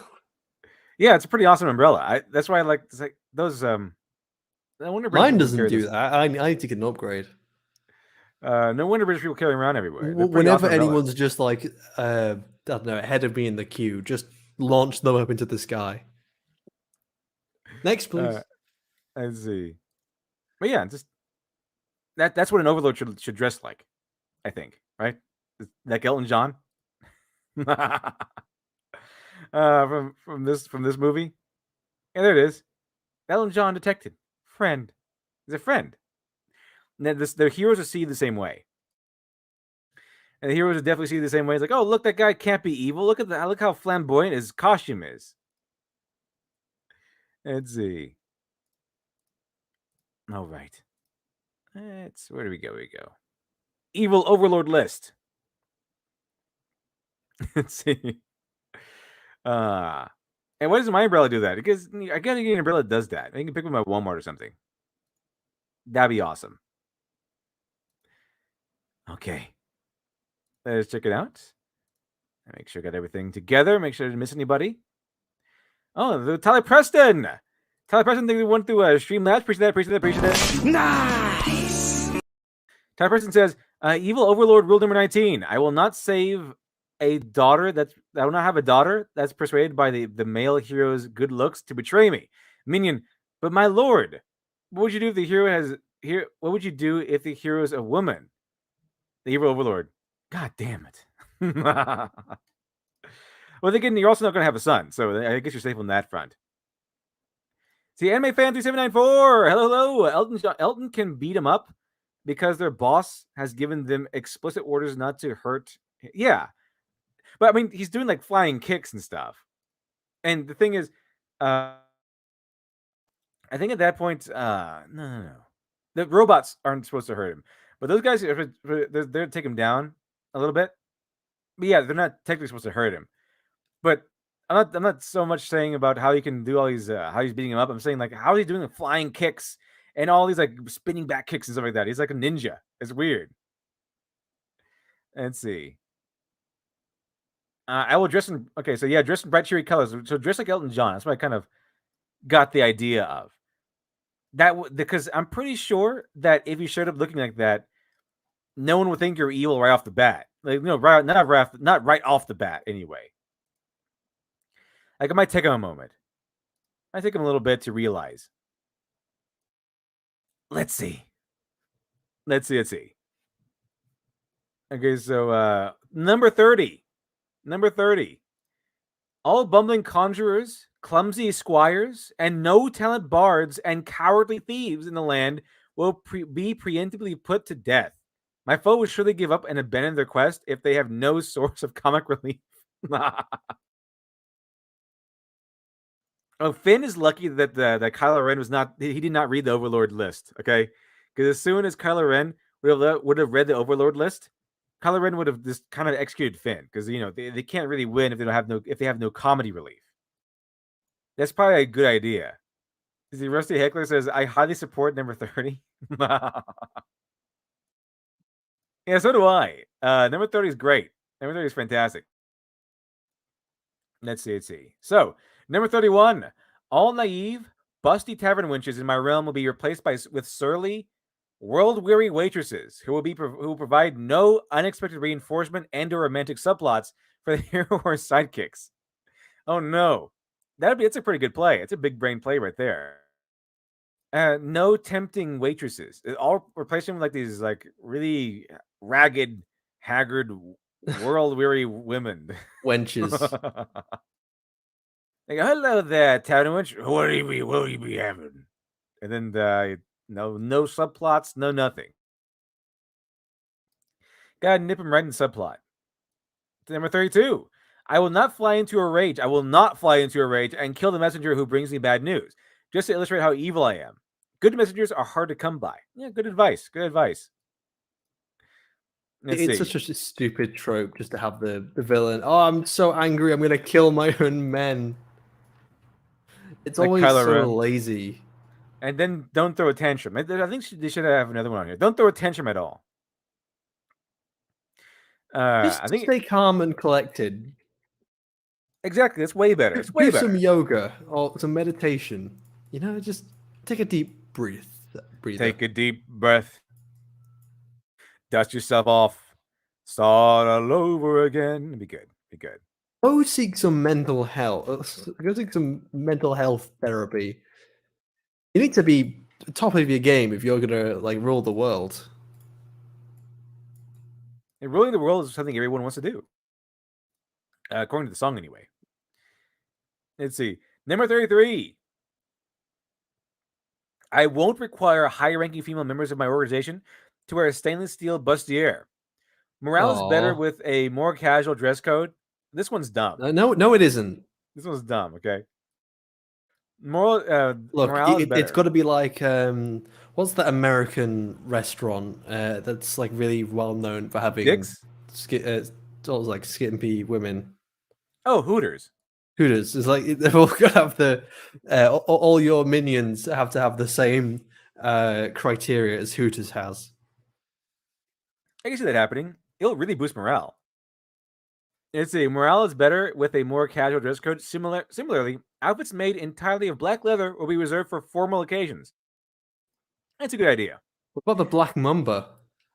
Let's see. You What do you got to mean? bring that out more often than just formal occasions. Come on. Oh, I should have been the Black Mamba. Let's see. Anime Fan 3794. Thank you much for the $5 super chat. Anime Fan says, if you dress like that nobody will think you're an evil. You think you're evil off the back. Vietnam flashbacks to OSP queer code. Oh yeah, that's right. The queer code villain video. Yeah, you're gonna act gay. All of a sudden, you definitely have to be a bad guy. Definitely. Let's see here. And Nova Zero says heroes are less likely to shoot at topless villainesses. I think that actually might be true. True. I think that actually might be the case. I think so. Heroes won't want to shoot very attractive women who are wearing very skimpy outfits. Yeah, more or less. Let me try that. Not to mention, it looks really bad on them if they just go around shooting women. Yeah, you just shot a bunch of women. You just hate women. They get cancelled. That's how the bad guy defeats them. They don't defeat the good guys. They just get them canceled. That'd be a big brain play right there. Like a really big brain play. Let's see. So, number 34. I will not turn into a snake. It never happens. That's the bad guy from Conan. Okay, that's James Earl Jones, bad guy from Conan. I will not turn into a snake. It never happens. It never helps. Yeah. Can't the guy just be a snake? Come on. And number 35 says, I will not grow goatee. In the old days, they made you look diabolic. Now they just make you look like a disinfected member of Generation X. It makes us look a hipster. Or a soy boy. Something like that. I often find that like facial features, like facial hair, don't really like make. I don't think they make people look attractive. Really, I don't think they make men look attractive at all. Like unless it's like a 5 o'clock shadow, it adds a little bit toning to your face, makes it a bit more interesting. But I don't More think like grizzled. thick neck beards or even mustaches. On a vast majority of people, mustaches just make them look like pedos. And goatees. I think the only people who can pull off goatees are people who are bald. It's possible. I don't know. Like Cisco with a goatee when he had hair, it looked weird. But then when Cisco shaved and he had the goatee, he looked fucking awesome. But then again, I don't think they're trying to attract you specifically. Like, what does Shawnee find attractive in a man? Look, how many women have said, "Oh, I really want a man with a neck beard"? Probably none, except for darkness. Exactly. How many specifically look for a mustache? I'm pretty sure darkness from Konosuba would want one. He's like, what? My ideal man is not handsome, is not competent. He's in debt. Again, most men who have mustaches and regular hair look like pedophiles. Let's see. The And New mention- Ironside says Facial it's okay, hair is Shiny. fucking annoying. It just keeps growing. Stop growing. You have to shave it every few days. New Ironside says it's okay, Shiny. A lot of guys can't grow facial hair. That's Well, true. good for them, I suppose. That's true. You need that 5 o'clock shadow, though. That's what look women rugged. find attractive. Rugged and grizzled. One of those looks. Let's see. So, rule number 36. I will not imprison members of the same party in the same cell block, let alone the same cell. If they are important prisoners, I will keep them. I'll keep the only key to the cell door on my person instead of handing out copies to every bottom room guard of my Someone prison. needs to feed the prisoners. Yeah, just toss in like plate of gruel or something. But you gonna personally feed the prisoners? Are you just constantly gonna have to, let the prisoners out when they need to go for walkies? I guess it kind of depends on the prison. Because I know, like in Man with the Iron Mask or whatever, or the V for Vendetta prisons, like just have a little slot on the ground. They never actually had to open the door. Just had a little slot on the ground. Just kind of slide the bowl of gruel, whatever they give them, like paste, whatever that was. Yeah, but that means you have to personally lock up the prisoners, and that's just effort.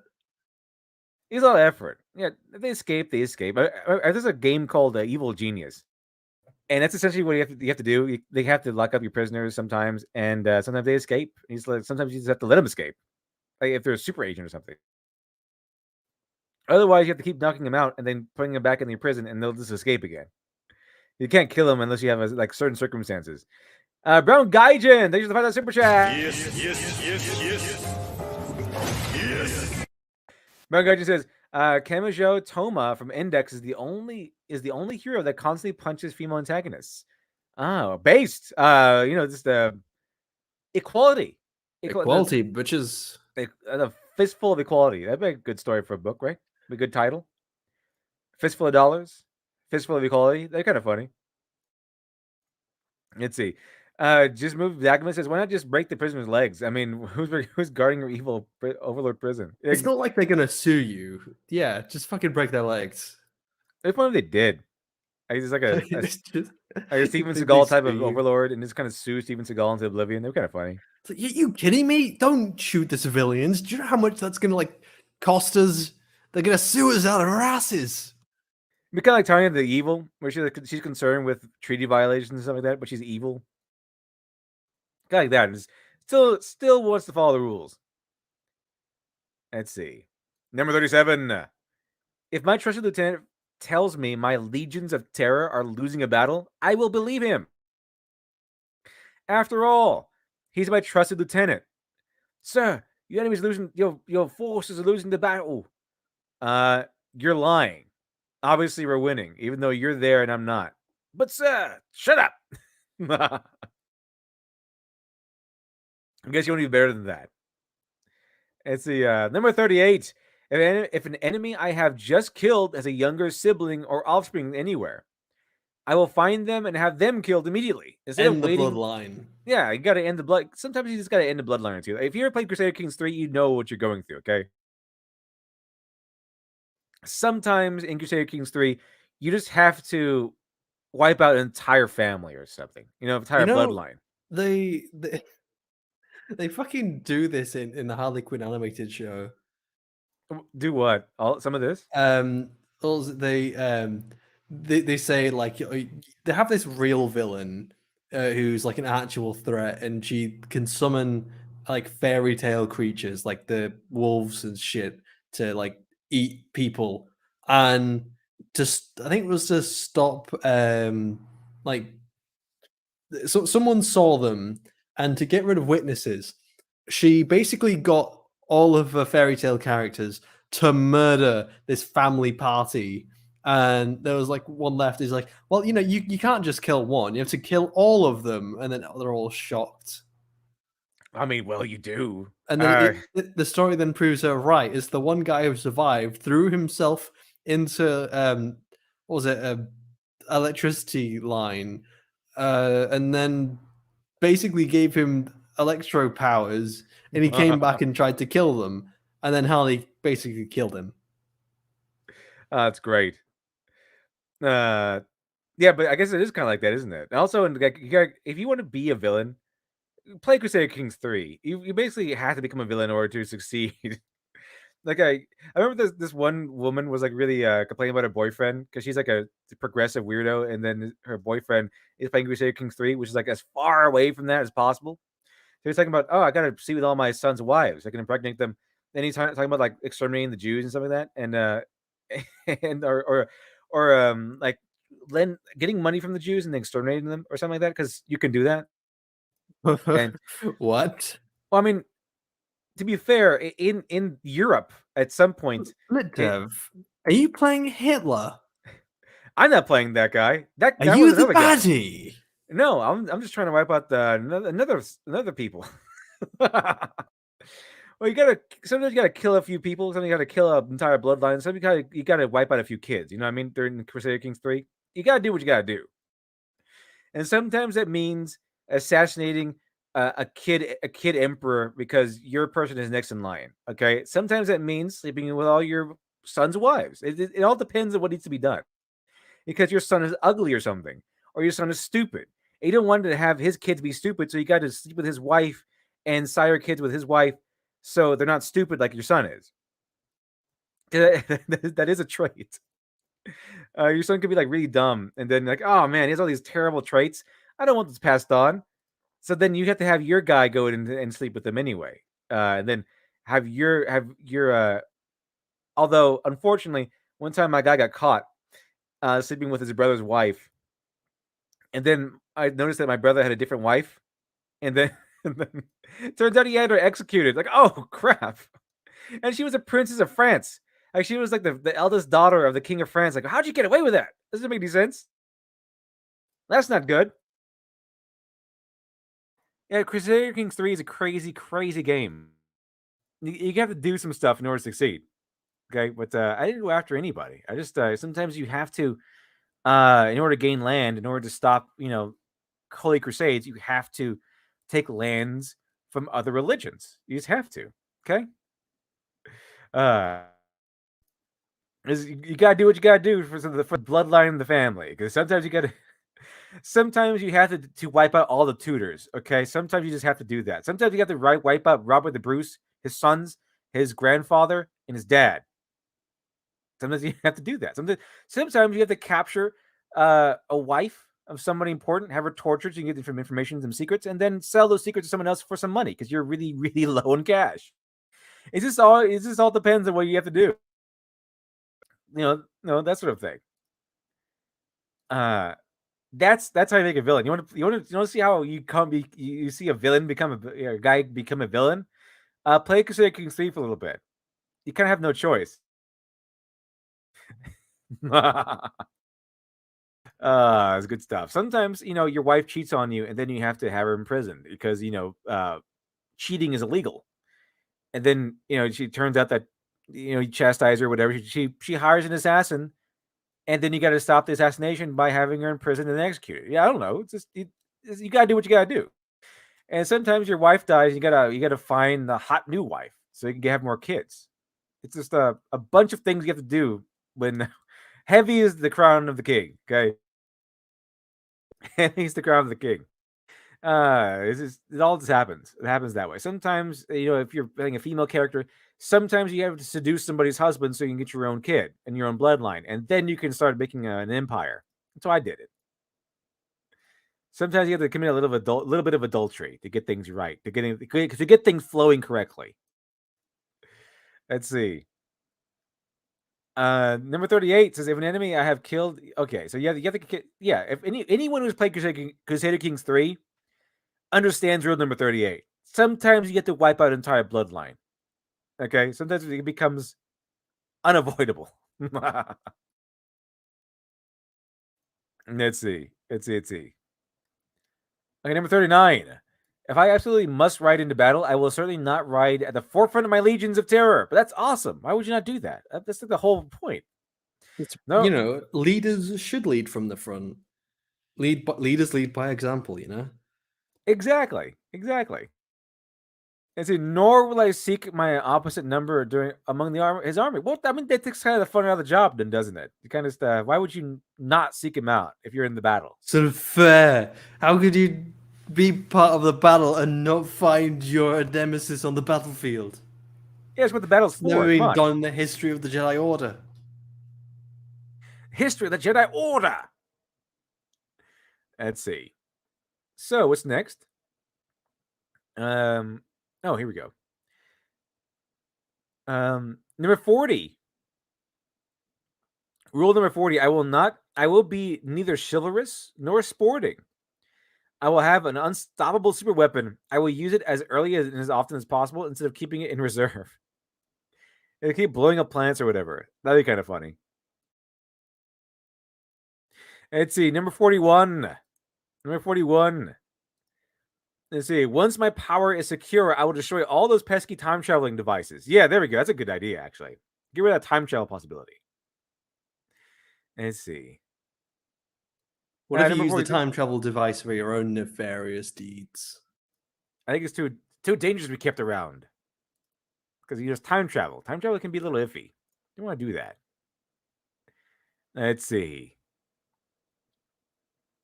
Let's see. What else do we have? Of course, St. Joseph says the villain must always be the last to be fought because his minions won't know what to do if their boss isn't there. Yeah, that's a good idea. That's a good. But yeah, I know it's practical, but it's fun. You go right in front of your legions. It's gonna be awesome. Just lead them into combat, fight everyone. Look, it's all about the fun. Yeah, That's why you became a villain, for the fun. yeah, for the lulz. Yeah, that's for all the fun you're gonna have. I really don't like Adolf Hitler. Yeah, me neither. And I disapprove of what he did. Let's see. Matt's the secretary says you should stream Crusader Kings sometime in the future. Play a villain. Can you play anything else but a villain in the Crusader Kings? It's kind of something you have to do. It's something you have to do.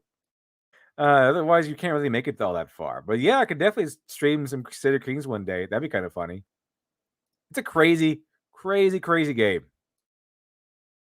Although I did go from a countess with with no sons and no husband or whatever, and owning like one little piece of land, to siring an empire, which spans England, Ireland, France, and most of Spain, and some of the Holy Roman Empire. Why would you want Spain? It's really cool over there. Actually, why would you want France? Well, okay, so the thing is, you can't go to war with somebody and gain territory unless you have a casus belli. And then, but the Muslims over there, they control Spain. And the thing is, because I'm a Catholic, I'm playing a Catholic king or emperor, I can just declare war on Muslims anytime I want because they're an opposing religion. So it's really easy to gain control over there in Spain. Like, oh, you're Muslim? I'll declare war on you. Okay, more Muslims, declare war on these guys. So I was able to rapidly expand in Spain because I could just declare war on Muslim rulers at my convenience. It was pretty awesome. Otherwise, you gotta go in. You might have to fabricate a casus belli. You gotta do something in order to like cause a war between you. Get like an usurper. I don't know, something like that. Press a claim. It's a lot more complicated if you're a Catholic guy. If you're a Catholic ruler having to attack another Catholic ruler, because the Pope will get really angry at you. So will everyone else. But apparently Muslims are just fair game over there. So it's really easy to expand through Spain and Africa. And also I had like a weird instance of one of my characters being gay, and then him having a relationship with the King of Navarre, who was like his nephew, it was a king that I made a king. Unfortunately, he got annexed into my empire. And you get more points if you have like independent kings under your bloodline. But he was eventually annexed to my empire when one of my own guys took him over. One of my own nobles just went on his own and declared war against him and took him over. He became part of my empire without me knowing. But Yeah, a little gay relationship with my main character. Like, oh, I guess that's kind of interesting. Let's see here. When I capture the hero, number 42, when I capture the hero, I will make sure I also get his dog, monkey, ferret, whatever sickeningly cute little animal capable of untying ropes and filching keys happen to follow him around.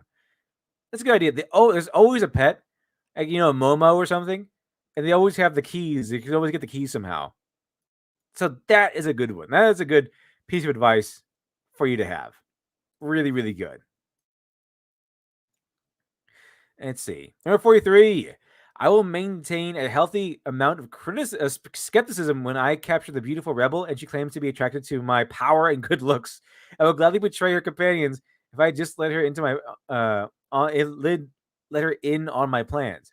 That does sound pretty suspicious. Yeah. And see, number 44.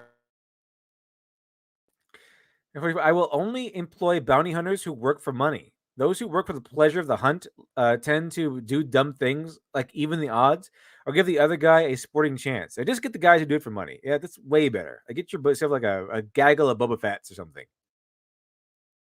Let's see. Number 45. I will make sure I have a clear understanding of who is responsible for what in my organization. For example, if my general screws up, I will not draw my weapon, point it at him, and say, "And here is the price for failure," and then suddenly turn and kill some random underling. Yeah, that's a good idea. I have a question. What's that? Is this what I think it is? What's this? What is that? Oh, it's a Star Destroyer? It's a screenshot from Visions, which someone posted on Twitter. It's fucking hyperspace ramming. Oh, hyperspace ramming. Okay. I just saw Well, the Star I Destroyer. assume it's hyperspace ramming because it's very similar. That or it got just exploded. Let's see here. Well, I don't think things explode in a like it's a very specific destruction. Like something has sliced. What else is going to slice this thing in half? The only thing which we have seen slice things in half is hyperspace ramming. Well, I have seen a lightsaber wielding person kind of fly close to a Star Destroyer, whip out a lightsaber, get out of the cockpit with a lightsaber, and in space slice the side of one. So it could have been that.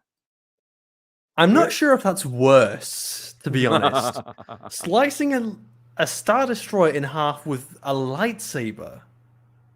What? Yeah, it'd be awesome. It's like that shitty concept art from Rise of Skywalker. Try and be close. I want to hit it with my sword. She fucking in the concept art of Rise of Skywalker, Rey cuts open the cockpit of the X-wing, holds her sword out, and starts driving the lightsaber through the Star Destroyer. That's what I mean. Fucking do something. That's what I mean. Just come out of the Star. What is this? The ship that she's in? What was it called? I remember that was pretty hilarious when we first saw it. It was so some of the concept art from the Rise of Skywalker. I think Kylo Ren should have read this script, this line of reasoning here. Oh, that'd been so over the top. That'd be so over the top stupid. I see it now. What you found the concept art? I found a concept art. It shows like the sliced up Star Destroyer. What they had no shame in making this movie, did they? It's like, you know what? Because they cut that out, but they still kept the Emperor shooting lightning into the air and then zapping the entire fleet to death. Well, the thing is, they're both stupid. Let's be real here.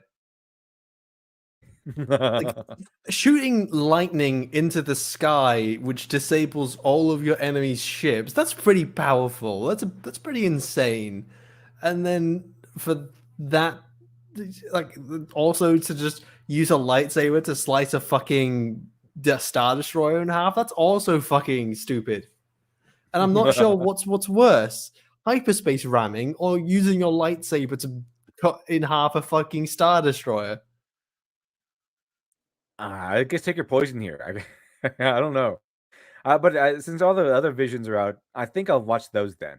Because I watched the first one. I kind of like the first one. First one was kind of interesting. But anyway, let's see. Number 46. If an advisor says to me, "My liege, he is but one man. What can one man possibly do?" I will reply this and then kill the advisor. I'm pretty sure they've done that before in a movie, actually. This and kill the advisor. I could have sworn I've seen that somewhere. I can't really pinpoint where, but I have seen it somewhere. Let's see.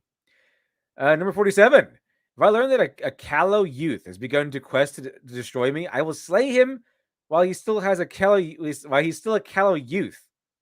Instead of waiting for him to mature. That'd be the best idea, I think. Oh, well, obviously I have to kill him. I mean, obviously he's coming against me, right? So I have to but doesn't he do that? Don't they usually do that in movies? Is that somebody saves him or something happens where the guy usually survives? Could have sworn that was the case. Could have sworn that was the case. I'm pretty sure that the typical action of the bad guy is to try to kill him while he's vulnerable, but he keeps surviving anyway. That's why they don't usually do that. That's why they usually succeed. It's not really that they don't try. Let's see. I would treat any beast which I control through magic or technology with respect and kindness. If the control is ever broken, it will not immediately come after me for revenge. That's a good idea. That's a good idea. Usually, a rampaging beast out for your blood isn't really something you need at the most critical of moments. Let's see. Number 49. Rule number 49. If I learn the whereabouts of one of the artifacts which can destroy me, I will not send all of my troops out to seize it. Instead, I will send them out to seize something else and quietly put a want ad in the local paper for looking for a person to retrieve artifact. Please contact 555. That'd be fantastic. Number 50. My main computers will have their own special operating system that will be completely incompatible with standard IBM and Macintosh PowerBooks. I think it's a jab at Independence Day. That's kind of what happened. Let's see. Well, they had that ship for quite a while. So I imagine that they had the time to try and interface their computer systems. Oh yeah, probably. Like, I was looking through the online concept art of Rise of Skywalker, and Jesus Christ, there is so much. Is all her slicing open the Star Destroyer with her lightsaber? They should, even if she did that, wouldn't it not be enough damage no matter what to bring it down and stuff? Yeah, like just okay. Keep in mind, like how long's a lightsaber? Like probably about slightly less than 4 foot. a meter, and just cutting a shallow meter into a Star Destroyer, which is like a kilometer long, and you're gonna have meters of hull plating. Like it's fucking huge. Yeah, I mean, even if you decide to cut it on the side, it's not going to go very well for you. It's not going to damage anything critical. I'd imagine if you like jump onto a TIE fighter, you could cut that thing and it would do some serious damage because you could get your lightsaber into the vital components. But there's no way you could get your lightsaber into the vital components of a Star Destroyer or fucking use a lightsaber to cut the thing in half. Like, what are the odds of a vital component of a Star Destroyer going to be on the very Like, tippy top surface of the being like a side? meter in from the hull? And to do this move specifically, you have to open your own fucking cockpit. Maybe not the best of ideas. I've just been looking at some of the more some of the concept art, and the hell is that thing? That is one ugly motherfucker. I have no idea. There's like a frog with robot legs or something. Cyber frog in there. Steal it. What? That's not a cyber frog at all. That's not even that's some horrible, ugly monster. Let's see.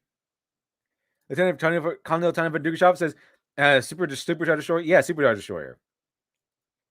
Even less. Like, Superstar Destroyer is huge.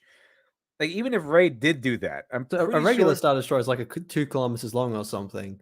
A super uber Star Destroyer is going to be much longer than that.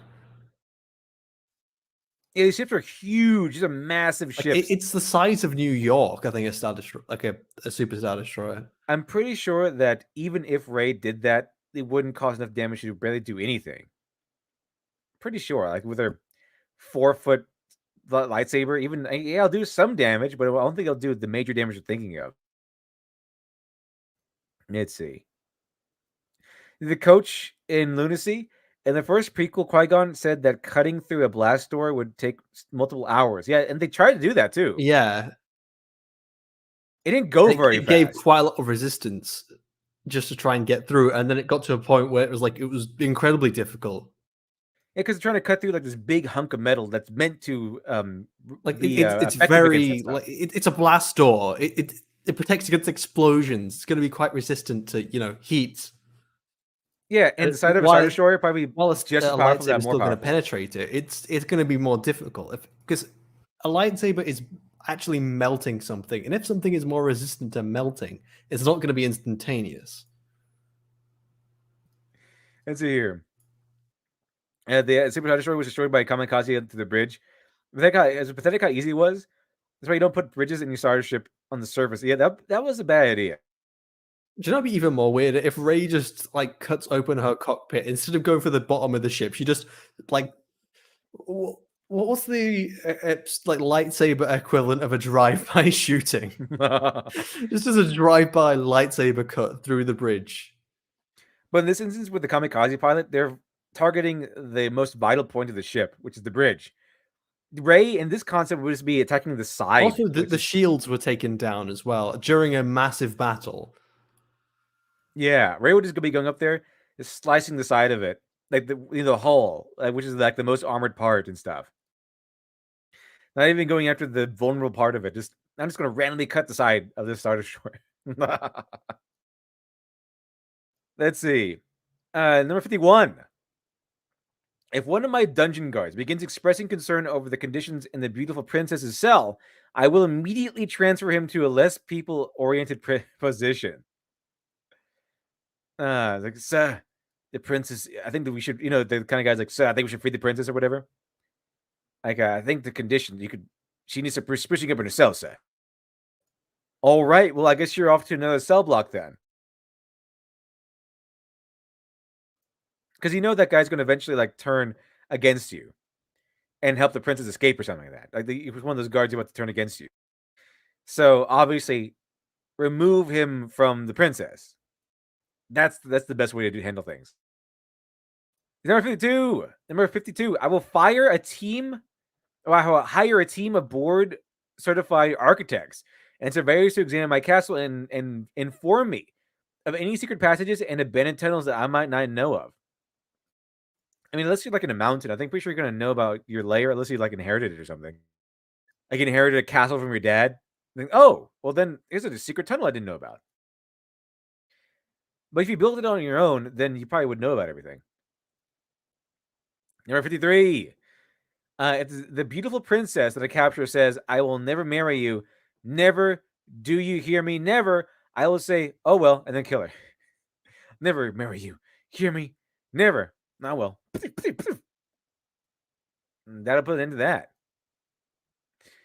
But usually, however, though, in those scenarios, the reason why the bad guy is marrying the princess specifically is so he can be, in line for the throne. So if your whole mission is to become like in line for the throne, then just killing her wouldn't be the best course of action. But if it's like this a bonus or whatever, it's like, I'm gonna be rule of the world, and then also I'm gonna become the ruler by marriage, I guess. Like if it's like a side goal, I guess you can say, oh well, I failed at that one, and then kill the princess. But usually, when an overlord is trying to marry the princess, it's usually because they want to become part of the royal family and then have like legal access to the throne. Usually. Well, it depends on what happens, on what your plans ultimately are. Let's see number 55. Oh, no, it's 54. I will not strike a bargain with a demonic being, then attempt to double cross it simply because I feel like being contrary. That's don't make just don't. Okay, chat, just don't. Just don't make a pact with a demon. It's not usually a good idea. Let's see. Number 55.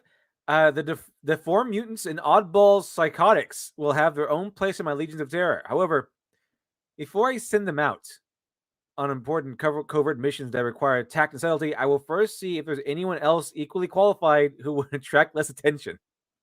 That's a good idea. That's also a good idea. It's a good piece of advice right there. My Legions of Terror will be trained in basic marksmanship. Any who cannot learn to hit a man-sized target at 10 meters will be used for target practice instead. That's a good piece of advice. Number 57. Before employing any captured artifacts of machinery, I will carefully read the owner's manual first. It's always good to read the owner's manual if you have like some weird artifact or some sort of captured machinery. That's usually a good idea, yeah. Instead of assuming you know everything about it. Like, pride cometh before the fall, I guess, in this instance. Don't want to fall for it. Let's see. Number 58. If it becomes necessary to escape, I will never stop to pose dramatically and toss off a one-liner. Sorry, I'm a little hard of hearing. Something like that. Let's see here. 59. I will never build a sentient computer smarter than I am. That's a good idea. That one will just end you at any moment. You don't want an AI that's smarter than you are. That's a huge mistake. Let's see. Luna Pratish says, imagine in reality, marrying the princess you kidnapped isn't going to be recognized by the nation. You're going to become the next in line for the throne for. I don't know. It might. It might if there's like some special rituals that they can't deny or something like that. Something like that. And then she's forced to go through with it or whatever, and they get an actual priest or something like that. Victoria Ma says the devil says don't make a pact with a demon. I can only assume that's reverse psychology tactic. Yeah.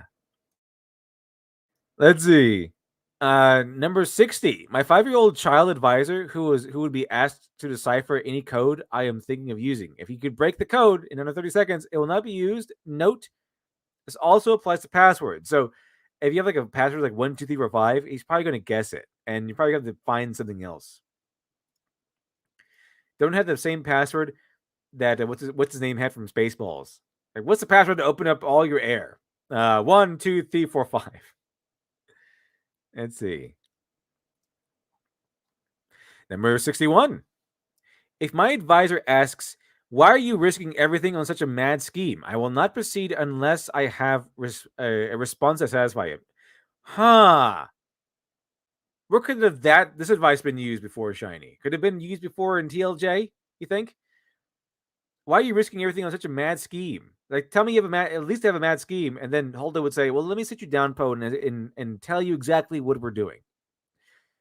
You, Poe, the guy who was out there destroying the First Order until I stopped him. I'm going to tell you the plan because I'm pretty sure you're not a spy. The guy who was blowing up the First Order by himself. The person who's not a spy would probably be that guy. That would be my guess. But yeah. I will not proceed until I've fully satisfied my second in command. That would be a good idea, I think. I think that'd be a pretty good idea. Let's see. 62. I will design fortress hallways. I will design fortress hallways with no alcoves or protruding structural supports, which intruders could use for cover in a firefight. Well, again, you guys can't use that for cover either in a firefight. So I don't know. I guess you're willing to lose some guys, maybe. I guess that could be the case. Let's see here. Number 63. Bulk trash will be disposed in incinerators, not compactors. And they will be kept hot with none of that nonsense about flames going through accessible tunnels at predictable intervals. Huh. Although that would cost you a lot of fuel to keep them like constantly hot. Let's see. What else do we have here? Okay, so 64. I will see a competent psychiatrist and get cured of all extremely universal phobias and bizarre compulsive habits, which could prove to be my disadvantage. That would be a good idea if you could do that, if you could succeed in that. Let's see. 65. If I must have computer systems with publicly available terminals, the maps they display on my complex will have a room clearly marked as the main control room. The room will be an execution chamber. The actual main control room will be marked as sewage overflow containment. But I mean, how would your minions get there though? I mean, unless your minions like kind of know how to get there, or they know that it's reversed. The control room is not actually the control room. Don't go in the control room because you'll die. Unless they know that already. As they know that, they might get lost. They might go to the death room instead. Number 66. My security keypad will automatically be a fingerprint scanner. Anyone who watches someone press a sequence of buttons or dust the pads for fingerprints, then subsequently tries to enter by repeating that sequence will trigger the alarm system because they don't have the right fingerprint. That's pretty cool. I think you could do that actually. That's a pretty good idea. That's one of the top-notch ideas right there. I'll make Dr. Alpha use that. Aha! There are actually fingerprints the whole time. They thought it was normal, but it was IDEO. Let's see. What was here? 67. No matter how many shorts we have in the system, my guards will be instructed to treat every surveillance camera malfunction as a full-scale emergency. That might be kind of annoying. Because what if it is like just a regular malfunction? Like your whole base should be on alert. That or you mean like how they treat it urgently? Maybe you mean that way. Number 68. I will spare someone who saved my life sometime in the past. This is only reasonable as it encourages others to do so. However, the offer is good only one time. If they want to spare, when we spare them again, they better save my life again. That's a good rule. That gives you some honor. Like, oh, you spared my life? Well, I'll spare yours instead. You saved mine, I'll spare yours. That's a good way of going about it, I think. I think so. Let's see. Number 69. All midwives will be banned from the realm. All babies will be delivered at state-approved hospitals. Orphans will be placed in foster homes, not abandoned. Not abandoned in the woods, be raised by creatures of the wild. That's a good idea. You don't want that to happen. That'll usually end up with like some guy coming back for revenge or something. They come back raised by the wolves. You don't want that. You don't want to face off against an enemy like that. It's usually pretty terrible. Usually pretty awful adversary to come across. She's raised by the wolves. It's pretty awesome. Okay, let's see. All right. Number 70. When my guards split up to search for intruders, they will always travel in groups of at least 2. And they will be trained so that if one of them disappears mysteriously while on patrol, the other will immediately initiate an alert and call for backup instead of quizzically appearing around the corner. Good idea. If I decide to test a lieutenant's loyalty and see if he/she should be made a trusted lieutenant, I will have a crack squad of marksmen standing by in case the answer is no. That might be a good idea. I guess depending on the lieutenant. Like, if they're not loyal enough to where you need them absolutely, right? Then I guess you can kill them. But if you need them, but they're not that loyal, they can still do their job. They just won't be a trusted lieutenant. You don't have to kill them. Unless the way they fail is so spectacular that you kind of have no choice but to do so. Let's see. Number 72. If all the heroes are standing together around a strange device and begin to taunt me, I will pull out a conventional weapon instead of using my unstoppable super weapons on them. That'd be a good idea. Yeah, that'd be a good idea. I always have a looking backup. Through the Rise of Skywalker concept art a bit more, and holy fuck, they are literally just trying to make the smallest droid they possibly can. Is a little camera with a wheel? Yeah. Well, there's a fucking Duck, look at it. But Didn't they had some of those. I think. literally, is that all they try to do? Just keep making them smaller and smaller and smaller, and that's how they make you droids. Just try and make them smaller than the last one. They didn't even need this droid. All they needed was BB-8. This droid was kind of just superfluous, I think. He didn't. Oh no, he had the map in it to get to. But that was it, though. They could have done Yeah, that with like, anything else. They literally just. They didn't even check the droid for the map. It's only like after Rey has pissed off. Like the only reason why R2D2 had the plan to Death Star in the original trilogy is because Leia gave it to R2D2 out of desperation. Like They there's didn't no even other need way. to wipe C-3PO's memory because it was fucking on this guy. Exactly. So like they keep using droids as like these. Not that they meant anything anyway, because they had R2D2 just bring his memory back. Imagine how little they care about C-3PO's fucking life. The fact they're just going to sacrifice him, like no trouble at all. Yeah, without a second thought. Like, yep. No Okay, you're second being thought. sacrificed. And then he's like, I'm getting a last look of my friends. Like, no, this is not your fucking friends, 3PO. He's They like, don't yeah, care about you. They literally treat you like shit. They R2 set, is your the, friend. they set 3PO down and like, shut up, 3PO. We're sacrificing you like immediately. No second thought. Just boom, sacrificed. The sacrifice. Let's see. All right. 73. I will not agree to let the heroes go free if they win a rigged contest, even though my advisors assure me it's impossible for them to win. I mean, you could just lie and say, "Oh, you won? Well, I'll just kill you anyway." You're evil, you know. And see, 74. When I create a multimedia presentation of my plan designed so that my 5-year-old advisor can easily understand the details, I will not label the disc Project Overlord. Very good idea. And leave it lying But on it's top such of a my cool desk. name. It's a cool name. It's a cool name to name something Project Overlord. I'll name it Project Boring or something. You know, just that's not special. It's boring. That's definitely not his big giant plans. Oh, so that weird swamp creature, that weird swamp fat spider, it was an oracle. An oracle? An oracle.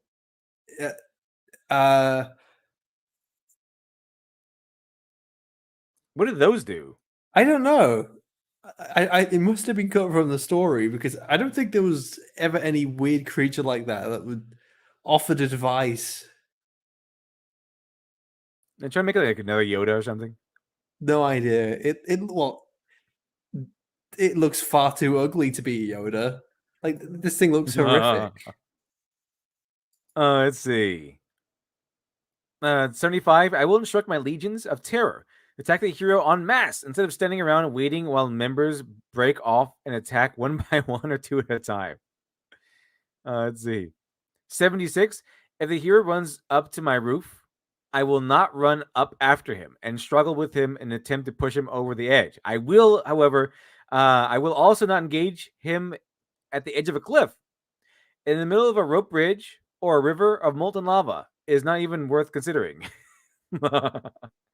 These are really good ideas, actually. Because you know you're the one who's going to be falling into those things. Let's see. 77. If I have a fit of temporary insanity and decide to give the hero a chance to reject a job as my trusted lieutenant, I will retain enough sanity to wait until... How do you choose to retain sanity? Like, if you're going insane... If you're going insane, you can't reach... Why would you first... I guess you... Under those circumstances, you're choosing to go insane? Because how can you choose to retain enough sanity to have this pulled off?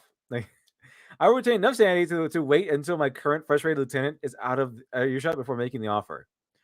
That's a good idea, but you know, I guess he doesn't mean he's actually going insane. He's like, for some stupid reason I offer them the job, but I'll just if I decide for some reason to ask him to become my lieutenant, I'll wait till my other guy's out of earshot. That's a good idea. In 78, I will not tell my Legions of Terror. And he must be taken alive. The command will be, and try to take him alive if it is reasonable. All right, if it's really practical, it's practical. Okay, It's practical. If it's not, if you can't kill him, I guess is what the idea is. Number 79. See, rule 79 says if my doomsday device happens to come to with a reverse switch, as soon as it's been employed, it will be melted down and made into limited edition commemorative coins. Number 80. If my weakest troops fail to eliminate a hero, I will send out my best troops instead of wasting time with the progressively stronger ones as he gets closer and closer to my fortress. Let's see. Number 81. If I am fighting with the hero atop a moving platform, have to disarm him, and am out to finish him off, and he glances behind me and drops flat, I too will drop flat instead of quizzically turning around and to find out what he saw.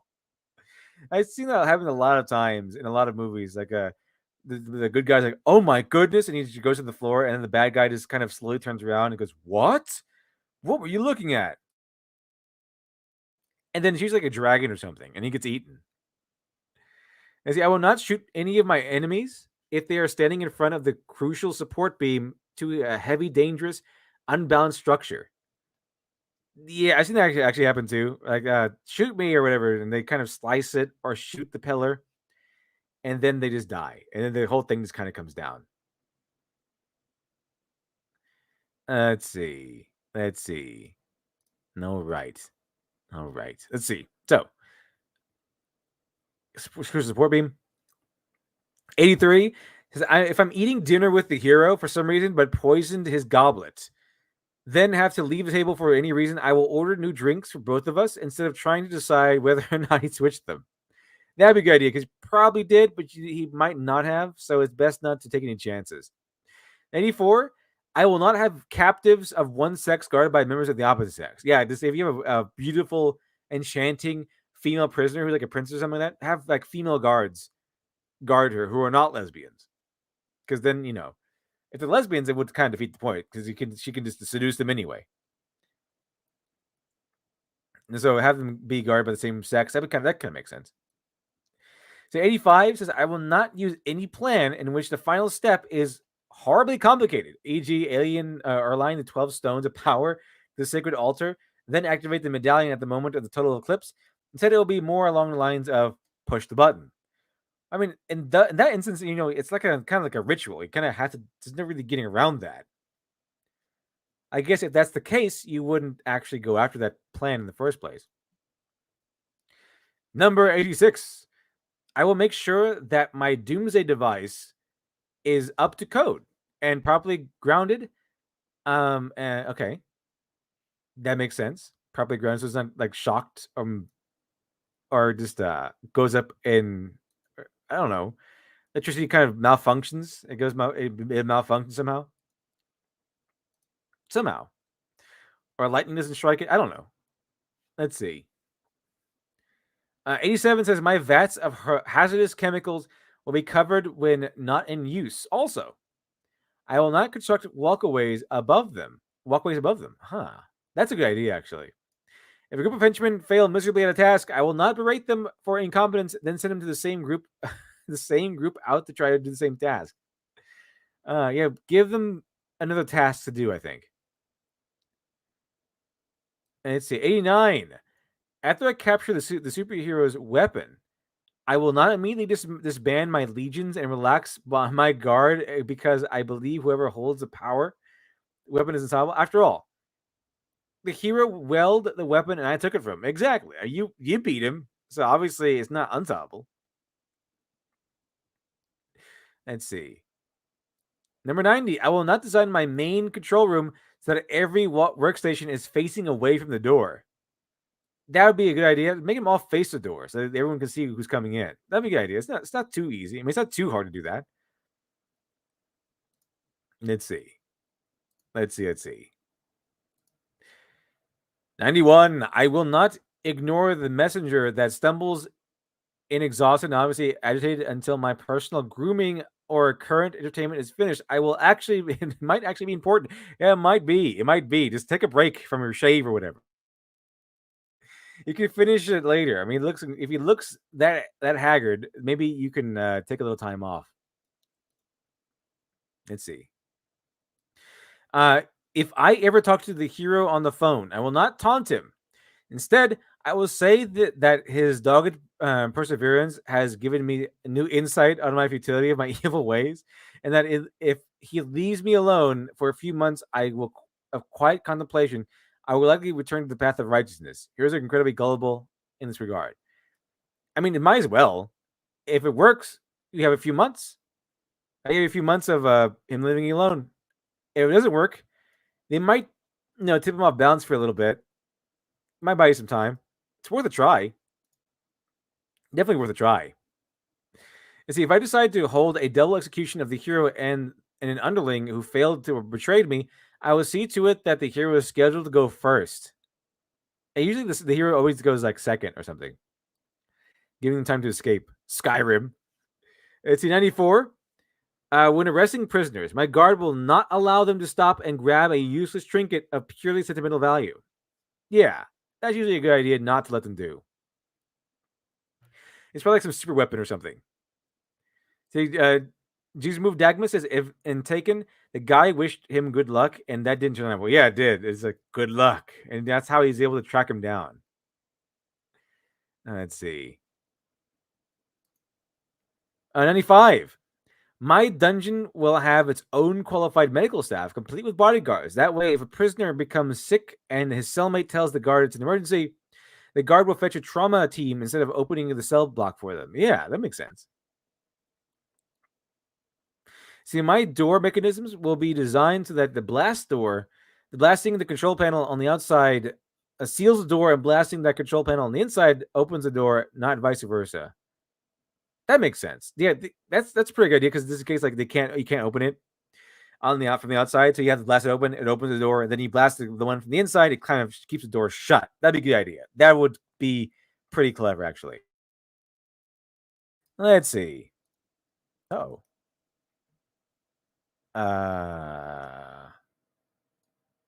Okay. So number 97. My dungeon cells. My dungeon cells will not be furnished with objects that contain reflective surfaces or anything that can be unraveled. Yeah, that's a good idea. Let's see. If an attractive young couple enters my realm, I will carefully monitor their activities. If I find that they are happy and affectionate, I will ignore them. However, if circumstances have forced them together against their will, and they spend all the time bickering and criticizing each other, except during the intermittent occasions when they are saving each other's lives, at which point there is hints of sexual tension, I will immediately order their execution. That's a good idea, because it's probably heroes. They probably have to get you. Number 99. Any data file of crucial importance will be padded to 1.5 megabytes in size. Huh. Okay, then. I guess it makes it like a little too big to do some hero shenanigans. Finally, to keep my subject permanently locked in a mindless trance, I will provide each of them with free, unlimited internet access. Oh, fantastic. I guess that would work. I guess that would work in some capacity. Nazi! Ah, it's great. It's great. Anyway, chat. Let's see. You think I haven't read Harry Potter in a long time, so I can't really tell you specifically if he is a Mary Sue or not. So Lean Productions. I don't know. I haven't not familiar enough with Harry Potter, and I don't remember enough of it to say so specifically. But I heard the argument that he is. I definitely have heard the argument that he is. Let's see. All right, chat. Before we go, I want to let everyone know that Dr. Alpha Miracle Child. If we haven't read the update recently, almost done. Almost done here, chat. Almost done. It's very close. We finished the actual thing. We finished it all. And I'm just waiting on the backer pages. Once you get the backer pages in, and they get colored and lettered and everything, then we will have we can go to print, or we can have the print file set up, and then we can go to print. Let's see if I can find it. Here we go. Dr. Alpha Miracle Child. It's going to be 112 pages for the main story, and 10 pages for Lady Midnight side story, and then New Kid. The New Kid side story that was unlocked because we reached like 40,000. We actually upped it from 6 pages to 8 pages. This week I can get everything in there that I want to get in there.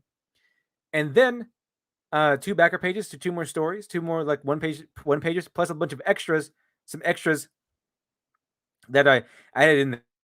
So the main story is done. The side story is done.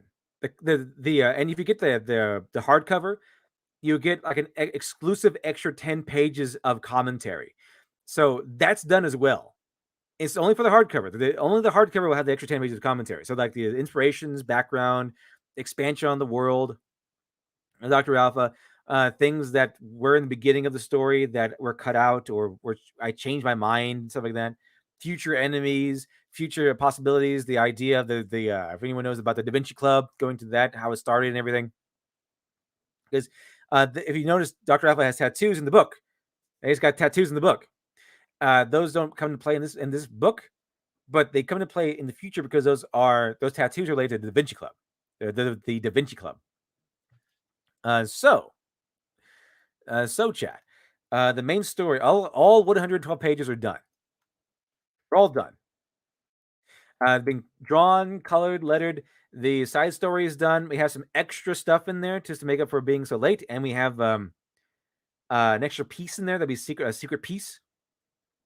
That's interesting. It's been was done by President Acevedo, and colored and lettered and everything. It's been great. It's been good. Plus we have a title page. The back of the book is done. Pretty much everything is done except for the 2 backer pages. And then once those are done, we can put them together, and we can go to print for both. You know, I went on Twitter and I saw that some people were sharing around like Vision's screenshots and stuff.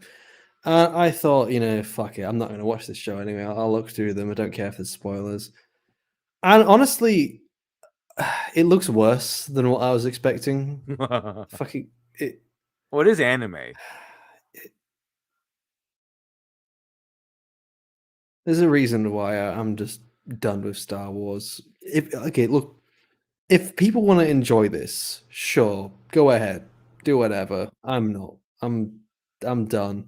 I'm not watching this show. I'm not watching anything else Star Wars. I'm done with it. It can go fuck itself, and I'm gonna do my own thing because I'm just fucking done. Severe apathy. Let's see. Okay. See, Nova Zero says, if I get through No Game No Life, I will rule Dr. Alpha not evil by default. Yeah, no one's evil by default, not even Dr. Alpha. In fact, the side story is kind of fun because they're not evil at that point. Also, everyone who got a physical copy, I have all these posters printed already. They're already here. I think I have enough. I'm pretty sure I have enough already that everyone who ordered a physical copy will get one of these posters, and everyone who ordered a physical copy will get a free Halloween themed bookmark. So everyone does. Everyone gets that, and hopefully we'll start shipping out in late October. And I have planned to do like one stream, like a closeout stream, when the print files are being worked on, so that everyone who wants the book can get one more chance to back it, and then we can go to print, and then we can have finally Dr. Alpha Miracle Child printed and ready to go. I already have everything. I got the shirts are done. The shirts have been printed. I have them with me. I got the posters. I got everything ready to go. I got the shipping material. I got the Gemini mailers. I got everything. I got the labels, everything. So I'm just waiting for the book to be finally the T's crossed, the I's dotted, and hopefully we can go by late October to start fulfillment at long last. Anyway, chat, I just want to leave you with that. Just want to make sure everyone knows the good news. And I guess, oh yeah, does anyone have streamings? Did we do streamings? Let me see here. Are there any streamings? No, I haven't been checking. Let's see. Oh yeah, here we go. There are some stream memes. Let's see. Let's get up here. Stream memes. Let's see. When LD gives villain lessons, evil. Exactly. Let's see. The devil approves Shina's villain license. Yes, I do approve it. I do approve. Let's see. Eldegoose, Glib turned Shiny into an emo goth. Shiny 1 year later. This is Darth Vader with the evil lightsaber umbrella. That's good. That's good. Let's see. You have failed me for the last time. And then he kills his minions. Yeah, Darth Vader's really famous for that. I'm altering the deal. Pray I don't alter any further. Let's see. Also, make sure the corpse is real. Yeah. That's how Metro Man was able to pull one over everybody, because he kind of he made a fake corpse, so everyone thought he was dead. So he's kind of lived off his life somewhere else. So another way to interpret the costume rule is dress like Austin Powers. Oh yeah, that's true. He doesn't look like a spy. He looks like a weirdo. My God, he is a weirdo. CK3 or Evil Overlord training simulator. It's pretty much an Evil Overlord training simulator, because it's like sometimes you just have to wipe out some people. You know, gotta murder a king. Sometimes gotta murder like a kid and a child emperor or something. Evil Overlord song. That's pretty awesome. That's pretty good. I checked it out a little bit later. All right, everyone. Well. Let's see. You know what? Let me show you one more thing. What do you have left? All right. Let's see. I think I have it around here somewhere. Maybe I don't. No, I don't. I have it in the update, though. I have it in the update. Let's see. Go to the updates. Here's the latest update if everyone hasn't seen it recently. Just in case. Just in case. Kind of skip down on it. Here we go. All right, here we go. So it's finished. I kind of detail everything here in the latest update. But here's a picture of the poster for the regular poster. Here's a picture of the hardback edition poster. And there's the back. That's the image. That's the image that's going to be on the back of the book. That's how that goes. So you want to check that out. And then, I guess I showed the bookmarks already. Anyway, chat. We're gonna close the stream for a day. So thank you, Shiny, for joining me today. And thank you, Best Chat, for always being Best Chat. Hope you have a wonderful rest of your day. I see you all again.